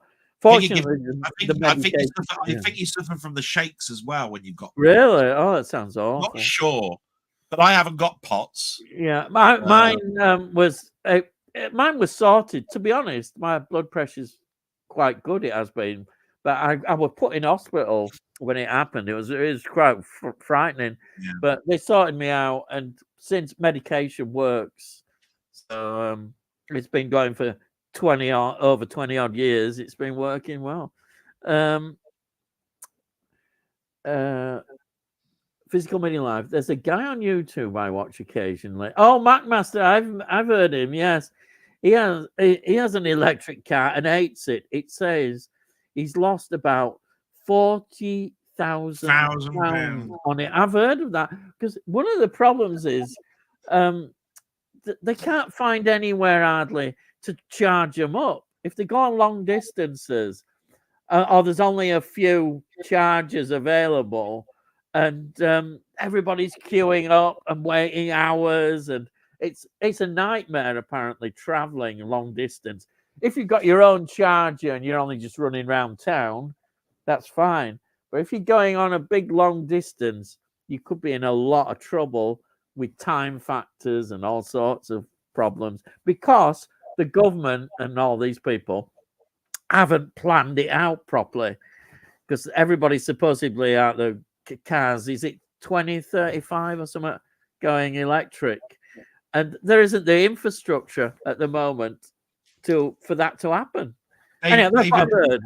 Well, I mean, to me, this is how it works. I think a third of the problem has been addressed, right?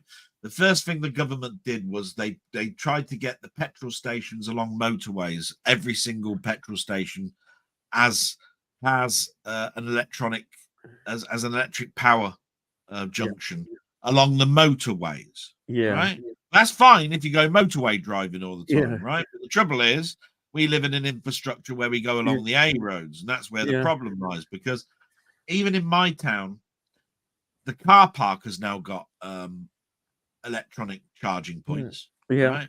And even our Tesco's got an electronic charging point while you shop, right?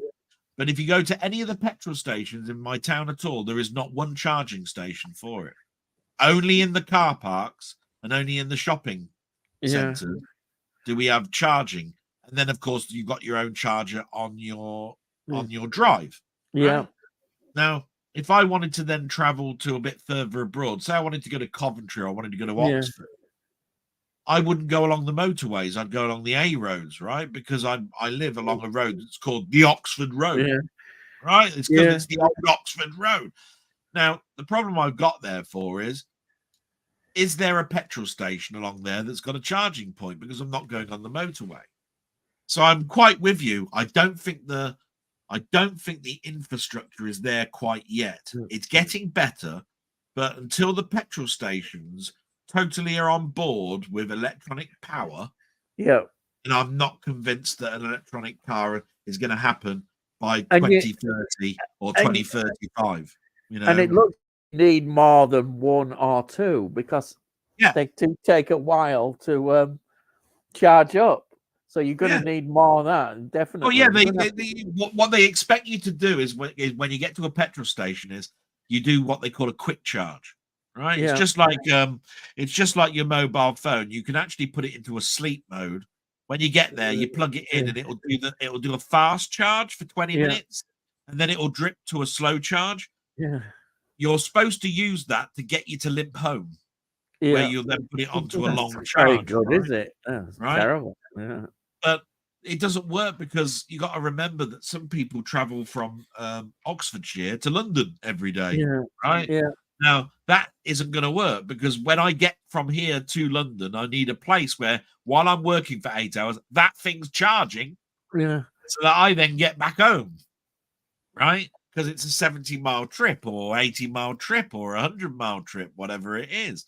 So if you fast charge a battery, you diminish its battery power, because you need it to be trickle charged and drain, and then trickle charged and then drain. If you don't drain it, if you charge it while it's still at 30%, you weaken the top part of the battery.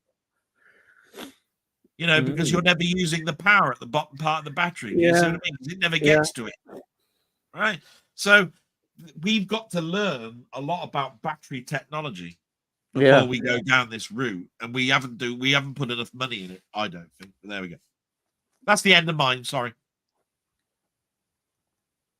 Right, just going back up here. Guys,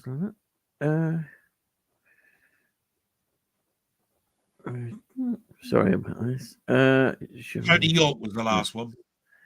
Yeah. Yeah, I haven't. That's that one. Yeah, that's it. That was the last one. There we are. I found it. Yeah. Denny, I can't help myself. Any improvement in video, DVD to Blu-ray to 4K, I'll always do it. Yeah. That's how it goes. I can see Denny saying that because I've obviously done streams with him. Yeah. I can see Denny saying that, and I'm the same though. I am the same. If another medium comes out, if 8K comes out, I'm going to it. You know what I mean? Now I know I'm not 8K.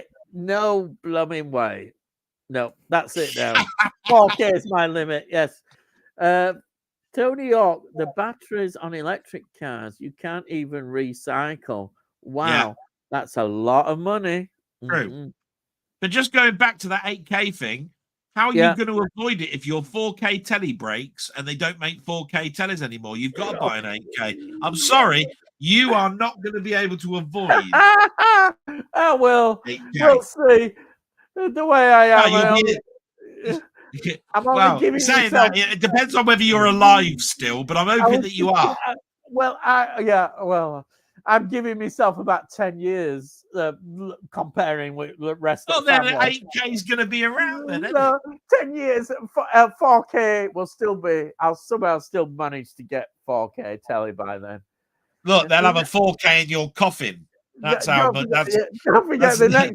Right. The next 4K telly. It comes free in your coffin lid, 4K, by the time you go into your grave. I'm telling you that. Oh dear. Oh dear. Let's see. Physical Media Live. Only thing I plan to buy on 4K is Star Trek. Yeah. Why not? And they've done the film. Physical Media Live. To be honest, I don't have any sympathy. He says he's got it on finance, cost over £100,000. Yeah, I'd rather have a house. So would I. I'd never dare take such an expensive car out. I know what he means. You know, you've got spending £100,000 on a Porsche. I think it is. It's the same argument. It's the same argument I had with the girlfriend. Right, that I went out with this girl in Manchester when I first moved up there, and her father had a business. Yeah. Right. Now I bought my house, and it cost me £42,000. It was a 3-bedroom mid-terrace in a crappy area of Manchester. Yeah. Right. The father drove around in a Lexus. Right. It's quite a prestige car, a Lexus. Right. His car was £49,000. Right, and my house was £42,000. And this car was more than the house I was buying. Right, and I said, "How can you afford that?" I said, "I'd be scared to take it off the drive." Yeah, because it's not about my driving; it's about every other bugger that's out there that wants to smash into it. Yeah. Right? And he said, "Well, that's why you have insurance." And I went, "Well, I get that, but it's just that I would still be scared to drive a £49,000 car around England." Yeah, it'd be almost like, I mean, I'm pretty sure, and his name was Brian. I'm pretty sure, Brian, if you lived in London, you would not be driving this car. Yeah, because you'd be going around all the roundabouts in the centre of London, and I tell you now, the taxis would be pulling up in front of you. They'd be smashing into the side of you. It really is a bloody awful place to drive. Yeah. And you can't drive around in £49,000 vehicles. And don't cars depreciate in value anyhow? Oh, the car. I'm pretty sure. It's not a good value, is it? I broke up with the daughter about 2 years later. I don't know whether but he used to upgrade his car every 18 months. He'd just take it back into the garage and have the next one. Yeah. So I don't know. I really don't know, but I know exactly where that Tony is coming from with that statement. Yeah, it's bloody ridiculous. My house wasn't that expensive, bloody hell. Yeah, my house for that price. Right, Denny would love Warlords of Atlantis on 4K. Would settle for Blu-ray though. I know you mentioned that quite a lot, don't you? Warlords of Atlantis. Yeah, well, I mentioned it in my blog. You know, we've all got a DVD version of Doug McClaw's science fiction sort of trilogy, which is At the Earth's Core, Warlords of Atlantis. Yeah. They haven't done a Blu-ray of it, and we don't understand why, because they do Blu-rays of Hammer films and all this sort of stuff. And there's Blu-rays of Ray Harryhausen's work. Is there any rights issues? Why is it that Warlords of Atlantis and all of that is not on Blu-ray yet? I mean, is there any rights issues that you know of? Could be. I don't you think don't know. it is. I think even on. I mean, today I put a picture up showing that I'd bought on the buses 3 movies. You know, Holiday on the buses, buses. I bought those on Blu-ray. Yeah. Now at the end of the day. You've got some Hammer films. If they, you know, those are Hammer, yeah. If you're doing those on Blu-ray, why can't you put Warlords of Atlantis? Yeah, I know, but there we are. Physical media. I prefer Blu-rays as they don't get as scratched as DVDs and do last longer. Well, there is another. I don't want to go into it, but there is another question that I've heard people talk about, but I've not had it, as far as I know, in my collection. To be quite honest, that's a fallacy. That is what is it? What do they call it? Rot, where discs. No. I'll explain that as well. Blu-rays are the same as DVDs, but they have another coating of plastic over the top, right? Right. Yeah. So even though, they're not, they still are susceptible to scratches, and they still will have the same problem with the laser pickup. But you tend to find it's less of an issue, or what I mean by that is the laser lens is now quite high enough standard that it can get past a very subtle scratch. Disc rot is something else. Inside the plastic there is a magnetic sheet, right? And it's like paint. It's like a thin layer of paint, right? That, if in the manufacturing process, can actually, depending on where the disc was manufactured, could be susceptible to what you call rot. Yeah, it's not really rotting away. Yeah, it's just that you've got a laser lens that's basically generating heat. Yeah. So basically, it burns it away, and it looks like it's rot. It's actually rotting away. It's actually to do with the fact that when early DVDs came out, they were done at the same plants as the laser discs. Isn't it Warner Brothers discs? Yeah, and it's more susceptible to Warner discs. Yeah. And what it is, they used certain plants, and one of those plants they used a lower grade of stuff. Yeah. And therefore disc rot became a thing.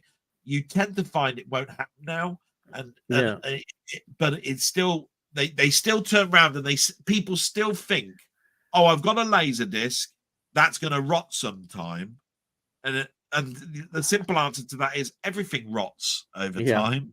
Yeah. But the thing that you're talking about, if it hasn't started rotting now, it's doubtful it ever will. Yeah, it's more to do with the fact that it was manufactured at a plant that actually at a certain time these batches. So that's that. So it makes me laugh when people talk about disc rot, because it really was a thing, but it's not a thing anymore. Really, it provides YouTubers a video chance. Being cynical. Physical minute. Tony York, wow, I agree. I'd rather have a house, more logical with money. Yeah. No, I think, it's daft. There's less likely that a car's going to ram into my house than a car going into another car. I wish you were a Time Lord, Ian. Yeah, well, I do. I'd be great. I'd be traveling everywhere, especially. Oh, hang on a minute. What about Del being a Time Lord, eh? What do you mean? Am I some sort of like piece of liver or something? Well, am I smudge at the bottom of some shoe? I'll have you know, I was watching Doctor Who at the same time as this lad was. Go on, get it up. Hey, when I was a lad. This man here, this one here, Anyway, my day we watched it, mate. It sounds like I watched it in black and white as well. But we watched it in a paper bag. Yeah. Hey. We knew it. Hey. I listened to it on the radio. Yeah, that's it. Tell you, I had a fancy coffee. That's it, a fancy coffee this morning. Fancy Truffle coffee. milk in it. It's white or black. That's it. Coffee. Yeah. None of this other stuff. A fancy coffee where I come from is the person didn't spit in it, where they've offered it me. I would marry Costa if I could. I know you're just obsessed. I've seen your pictures everywhere, always with the Costa coffee. Tell you what, they are always asking if I have nectar in Sainsbury's. It's useless. I don't bother. I'd probably get that jar of coffee free in 2030. Well, Honestly, as early as that. Honestly, this nectar thing with Sainsbury's, it drives you absolute nuts. It really does. And I tell you now, you need like 1 billion points to get a flipping a chew bar or something. You know what I mean? I'm just reminded now. Do you remember these, Dan? Delboy? Green Shield stamps. Oh yeah, my mum used to go to the co-op with them. You get the books and you fill them all up, and you get this catalogue, wouldn't you? My granddad, he smoked 10 number. He used to smoke 10 number 6. They were by Embassy, and you used to get Embassy vouchers, like Embassy number. You used to get 5. Oh yeah, right. Yeah. You used to collect these vouchers, and you needed something like 40,000 of them or something. Yeah, you used to have a catalogue. You could order jumpers and all sorts of stuff from it, right? Yeah. And no word of a lie, you needed 40 billion of them to get a lung machine or something, right? You need that damn lung machine to get the 5, because you got a voucher with a 5 on it in a pack of 10, and you got 10 in a pack of 20, if I remember rightly, and you needed like 1,500 to get a cheese board or something. Right? My nan used to use get these stuff. She used to, because my granddad used to smoke. You see, he goes, "Oh right, yeah, we're saving up for that cheese cutter." I'm going, a cheese cutter. You have to smoke all these horrible things. Because I wasn't a smoker then. You see, to smoke these horrible things to get a cheese cutter. And you know, what's all that about? But I remember the Green Shield stamps. My dad had gone to Shell or somewhere like that, and it'd say triple Green Shield stamps. Triple Shield stamps. You come back with all these absolutely the co-op, didn't it? The co-op had a food shop underneath. It had a furniture shop above, and a furniture shop above it, where you could buy sofas and stuff. Yeah, and then right at the back was the place where they cut up the sheets of these Shield stamps that they used to get. Oh, you spent 20 quid, sir. Oh, that's 4 stamps, right? But if you bought a sofa, it was like, oh, you get a whole sheet, sir, for that. You know, you sheet. Exactly. Right, you took them home and you did, you put them with your weekly shop. It was a good idea, actually. I mean, the stamps. But, I don't think anybody's got them anymore. No, but those catalogues were a total. They really were. I mean, I don't know how people. That's where Michael Caine got his sweater from, and that wasn't it? Was because he used to male model for the co-op catalog. The things people did. Used to buy Yorkshire tea bags, but get Sainsbury's own brand now. Actually, I prefer them. Buy it. That sounds a bit like heresy. That's heresy for Ian. You can't say that about Yorkshire tea bags, lad. Hey, you're denoted. You're demoted now, Tony. Oh. Heresy. Hey, whatever would Sean Bean say? I would say, well done, lad. Buy it. Oh, Sainsbury's as well. Imagine that. That's Sainsbury's tea bags. Actually, they're probably manufactured by Yorkshire tea bags. But this often happens. The own brands are manufactured similar to these big companies, and there you are. So they might not be. Who knows? So, yeah, that's it. Sorry about this. As you can see, we have decaf Yorkshire tea. Bloody awful. But my dear, but my old dear likes it. Oh, anything. Actually, I'm going to be honest. Anything that says decaf, no, no, no, no. That's it. That's my view on decaf. What the hell? Physical media. I'd rather buy coffee than a toy fair, much cheaper. I haven't had a cup of tea in years. What? No tea, lad? Buy it. Get the tea. Get the tea. Come on now. Get this tea. Hey, buy it. Yeah, tea. My dad loved tinkering with engines. Yeah, it's my dad. I have zero mechanical knowledge. Same with me. I mean, sometimes as a little boy, he'd say, "Oh, come down to the garage and watch me tinkering with cars," hoping probably it'd all, spread onto me. And no, it didn't. I'm not interested in cars apart from Corgi or Dinky. But that's it. Cars.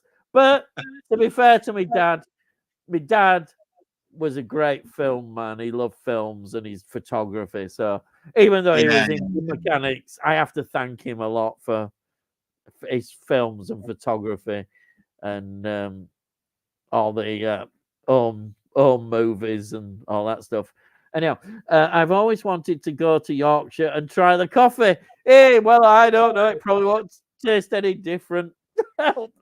You can always, honestly, physical media, like you can sample Yorkshire coffee now. Just go into any Costa.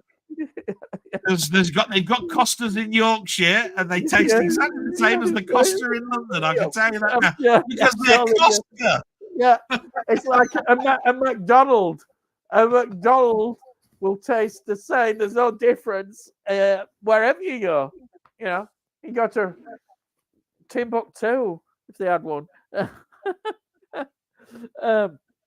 it's the Yorkshire. It's the Yorkshire water that gives it its taste, isn't it? Yeah, it is, of course. Yeah, I've got it there, Aslan. And Tony York says, I still get milk delivered. Wow. We're still in the 60s up north, lad. Hey, bye, heck. Now, actually, I heard, I don't know, you get these sort of news items that just pop up. And I remember at pandemic, they were saying that deliveries of milk were going up and that, people starting businesses and that delivering milk. And maybe they did make a comeback, but I've not seen them around here. So, but if you still got them, lad. Yeah, we don't have the milk. We don't have the milk delivered down here. We've got a cow in the back garden. We just go straight to the source. I tell you, start pulling on them udders. Yeah, I'll tell you what, it didn't have to mow the lawn well and all. That cow, great. Tony York, my dad worked in the Marines as an engineer. Engineers. Oh, wow. Denny, don't do electric cars, but my next is going to be an automatic. Yeah. Yeah, I don't know what is an automatic a better. I don't know much about cars, so it's all new to me. I think he's got a manual car and he's going to get an automatic. What does automatic mean? Sorry, how thick I am with cars. It changes gear automatically. You put it in drive and it changes first, second, third, fourth gear. You don't have to change the gears manually. That's what an automatic car is. But those have been around for years. I don't know if he means he's going to get a hybrid, where it's part petrol, part electric, or what. But automatic cars have been around for years. I used to have an automatic car. Oh, right. Are they popular? Quite popular. There was always two models. There was do you want a manual gearbox or do you want an automatic gearbox? You had a choice. If you went for an automatic, it was more like the deluxe. It's what the Queen would drive around in a Bentley. Oh, right.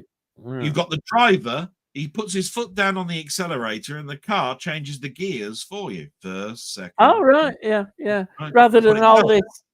right? Yeah. Based I on get how you. hard Yeah. you put your foot down. Yeah. Right? Yeah. A manual car, you have to use a clutch. You put the clutch, put it in Yeah. first, you go Yeah. forward. Oh, look, And I'm you right know, at with the this end. thing. Yeah. Yeah, right at the edge of the revs on this. So you then put the clutch Yeah. down, put it in the second, go forward, and so forth. So then when you're slowing down, you got to go from fourth to third, to second to first, to back up to second, up to third. So what I'm trying to say is some people buy automatic because it's a luxury. Oh, right.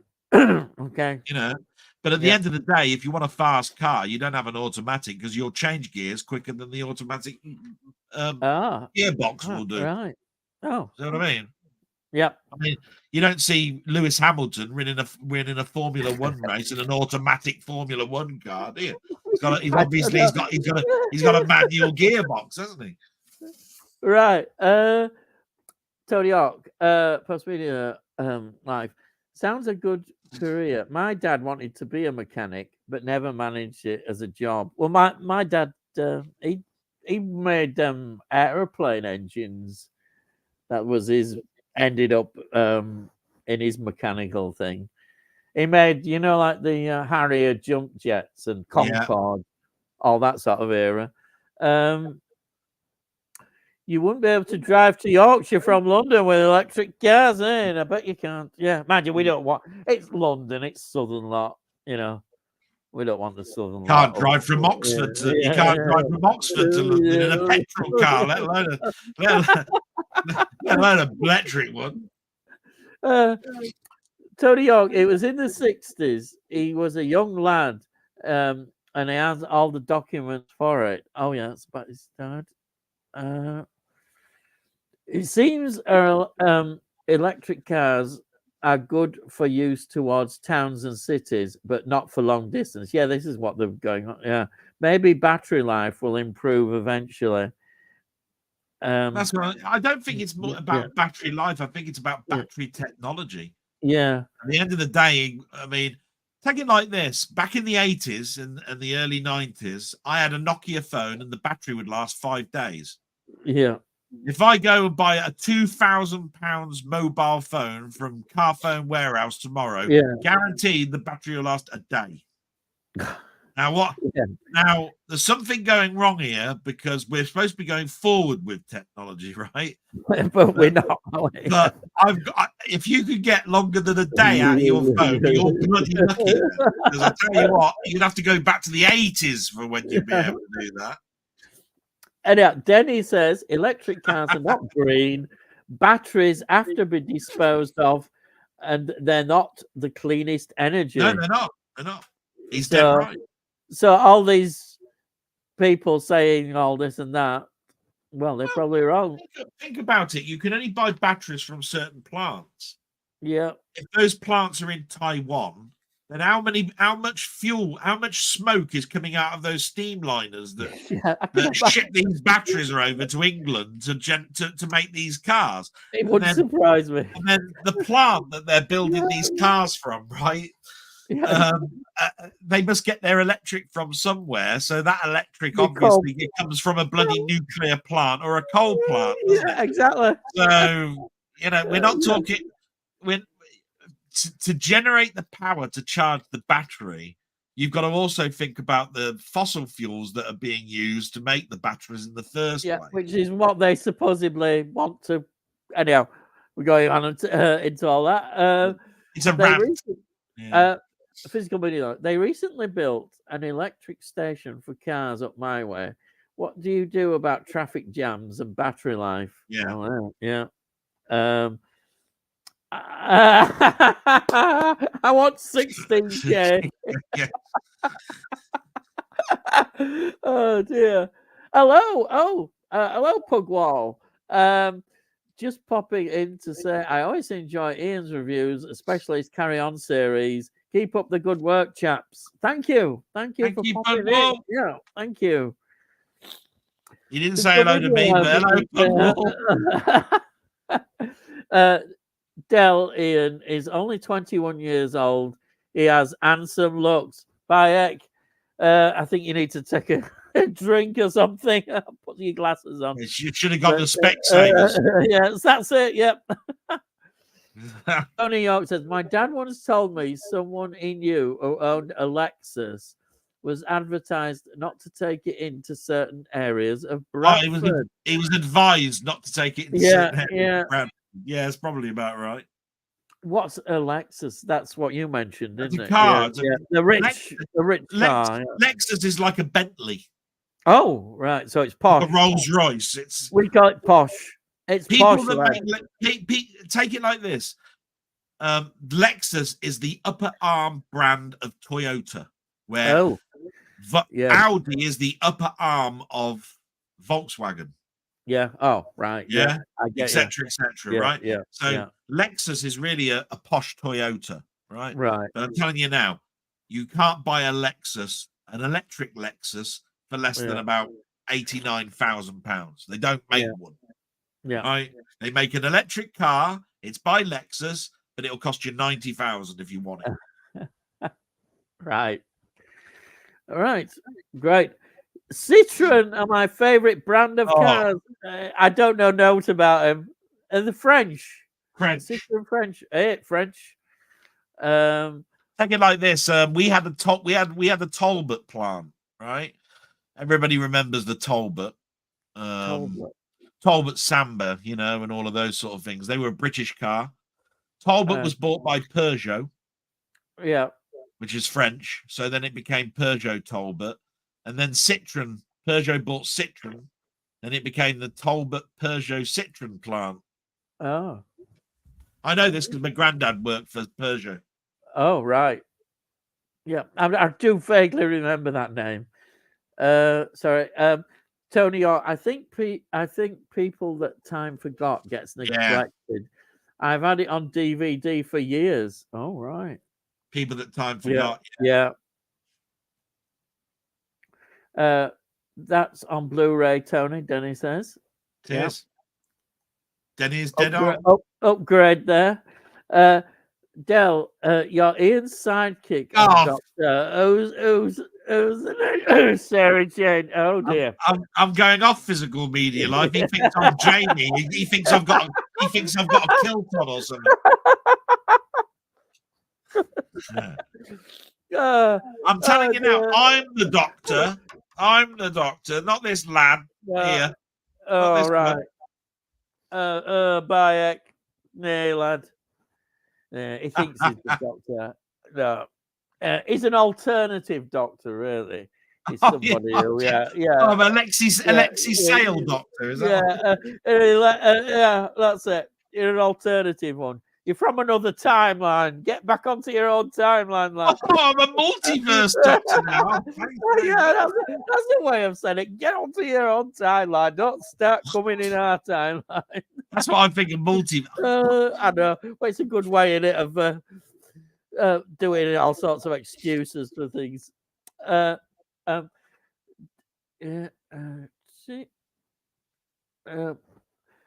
Post media, physical media life. Yes, built like a brick. I think that's about 2015, but very cheap make. Alba. Yeah, Alba. Ah, right. So look up here.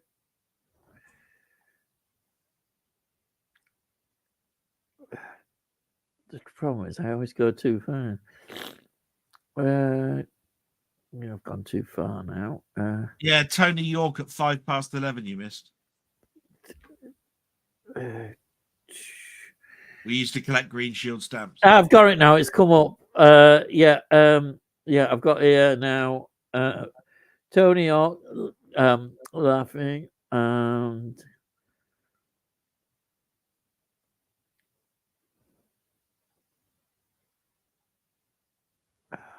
it just jumped up again. Sorry, I'm not very good at this. I think that might be the last one. Well, yeah, because you've skipped about 15. No,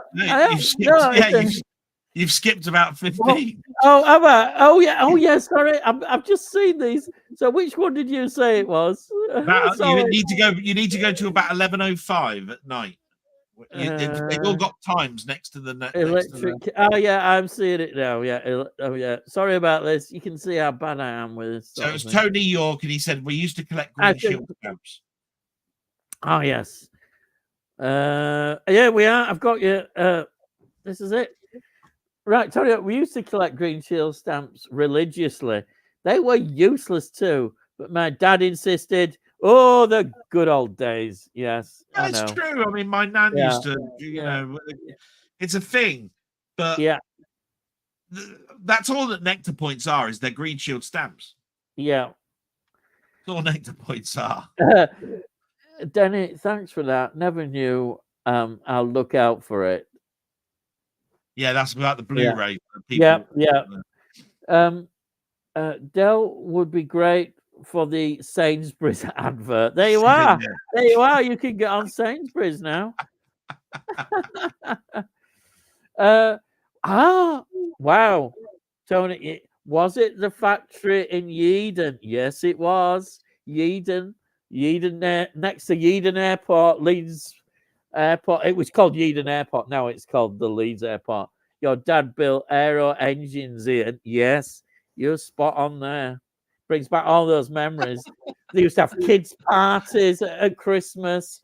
My dad had put so much in, and all kids would go up, and we'd have these wonderful parties. They'd bring in some, well, they weren't that wonderful. They'd bring in some terrible entertainers, and all we wanted was the grub and the present at the end, and all this boring stuff in between. But they meant well. Anyhow, that was just a memory that came back.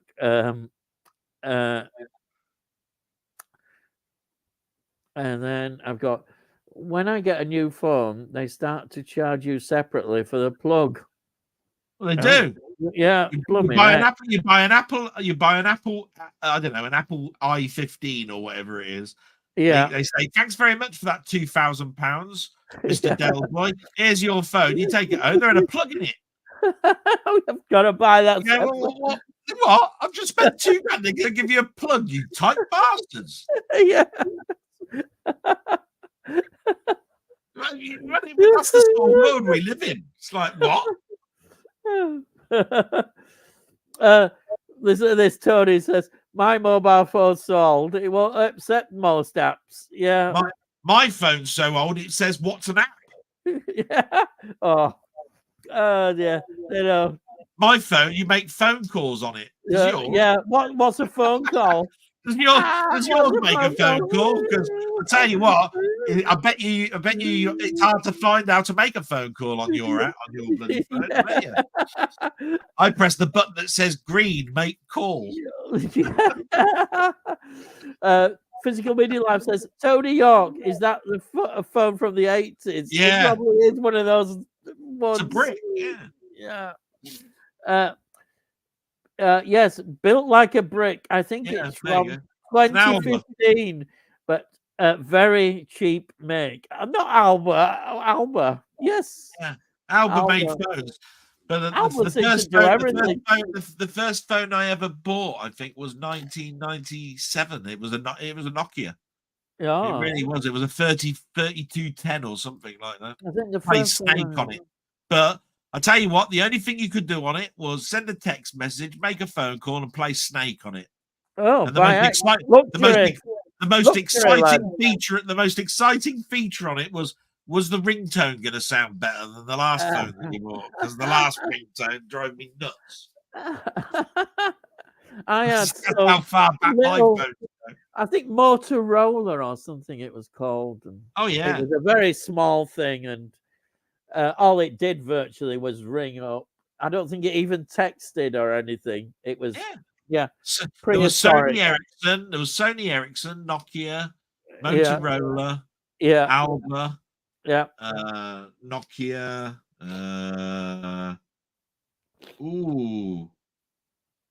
Trying to think of all the brands now. There weren't that many then. Yeah. Oh yeah.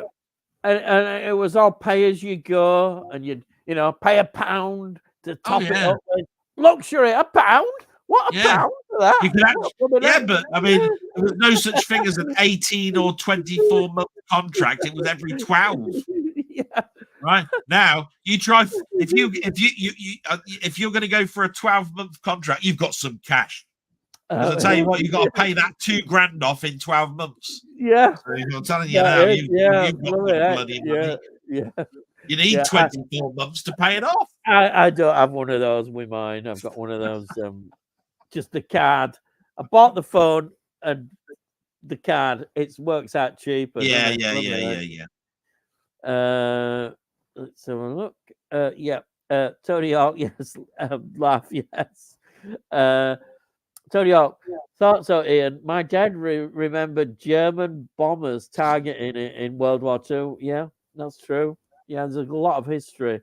There was. My phone doesn't have a plug. It's a wind up. Yeah. Modern technology. Hey, they wound me up as well when I didn't get a plug with my phone. I tell you, it was Carphone Warehouse. They didn't give me a plug. They wound me up. Something chronic. Oh dear. I'm off now, Del. Ian, you've been great. It's been a pleasure, Tony York. Well, thank you. Thank you. You're probably gone, so you're not hearing this now. He's trying to get on side with me now, but it's no good. I'm now a sidekick to the doctor. I'm sorry about that. That's a deal breaker.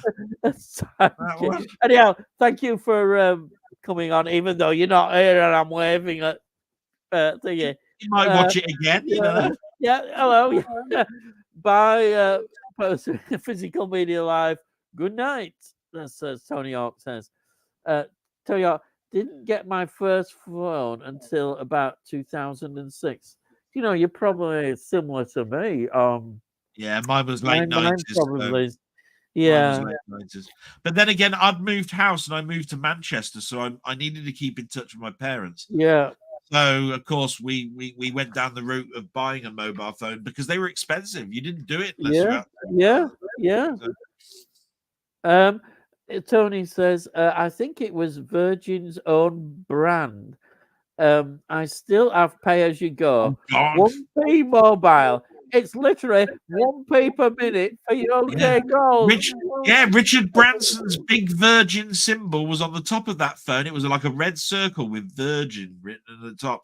And yeah, they did do a pay as you go version. It was I think they did a deal with Nokia. I think they were a 3210. Yeah, if I remember rightly.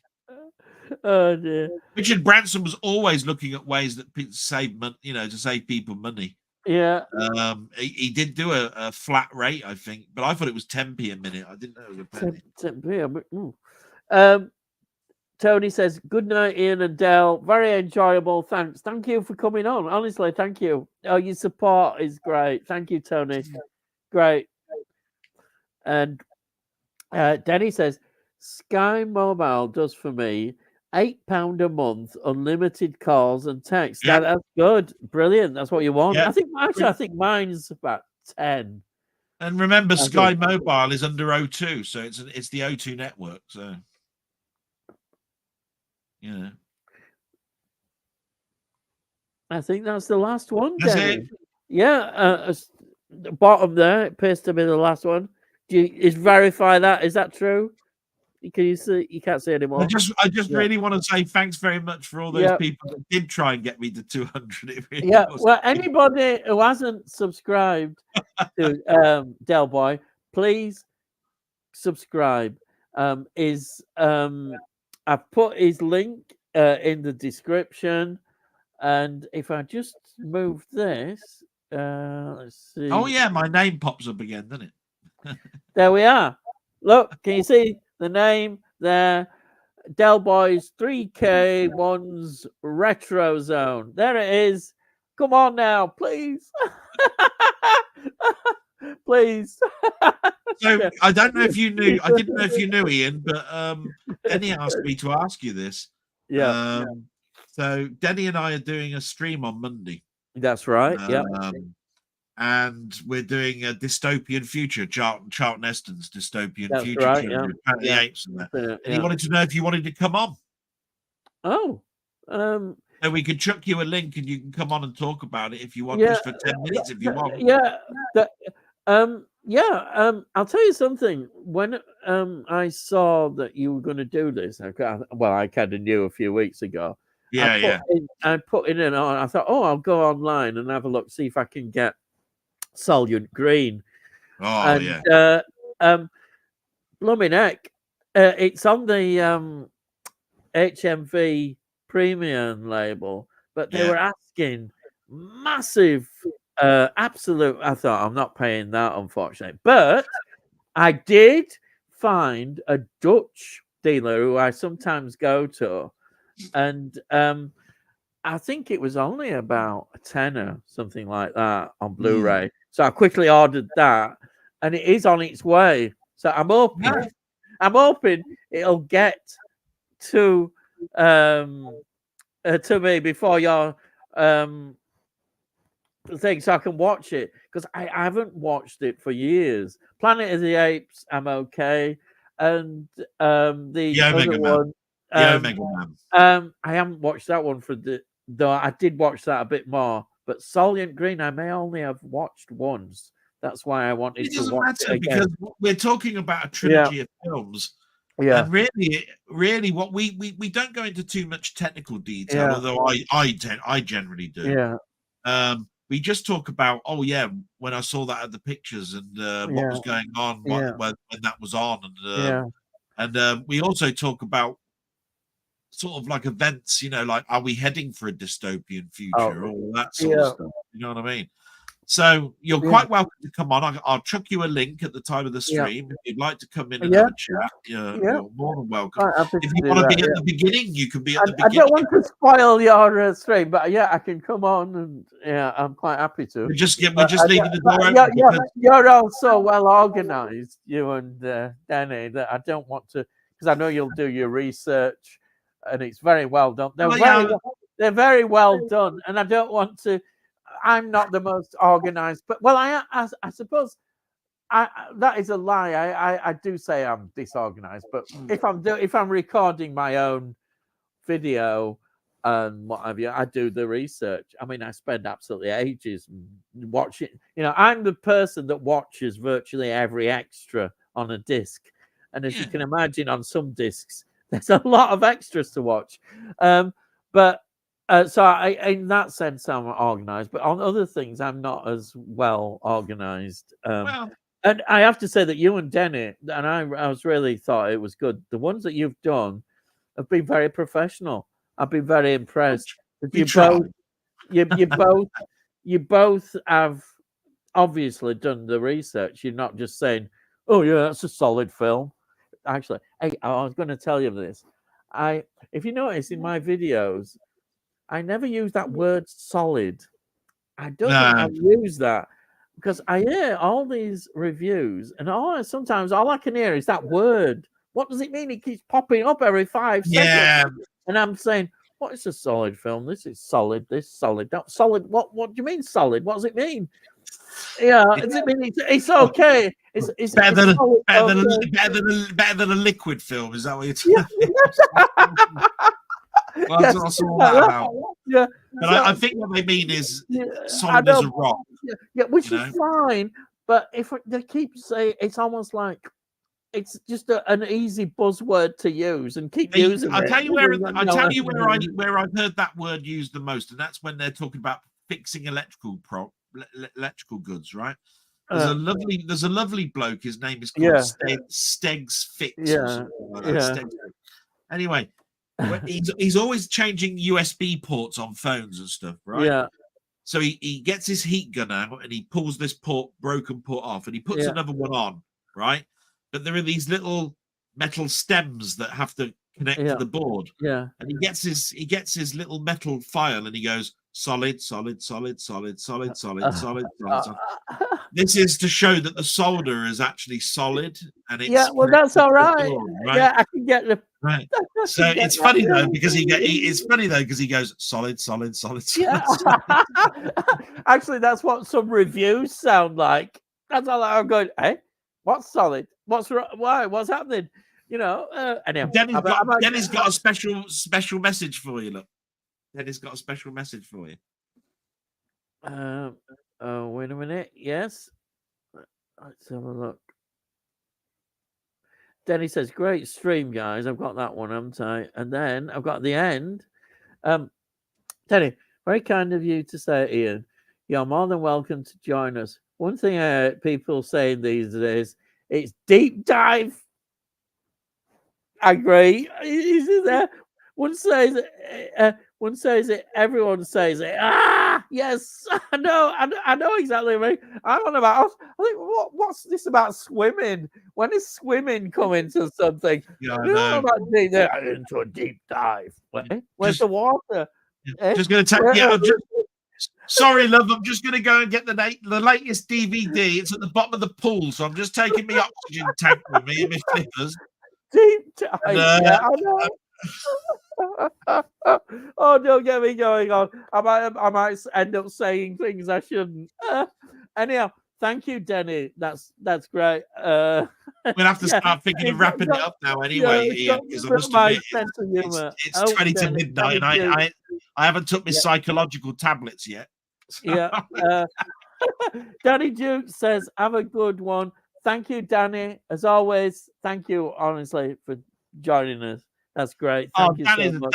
Danny's a lovely guy. I love Danny. Brilliant. And then Danny says, "Bye, Danny."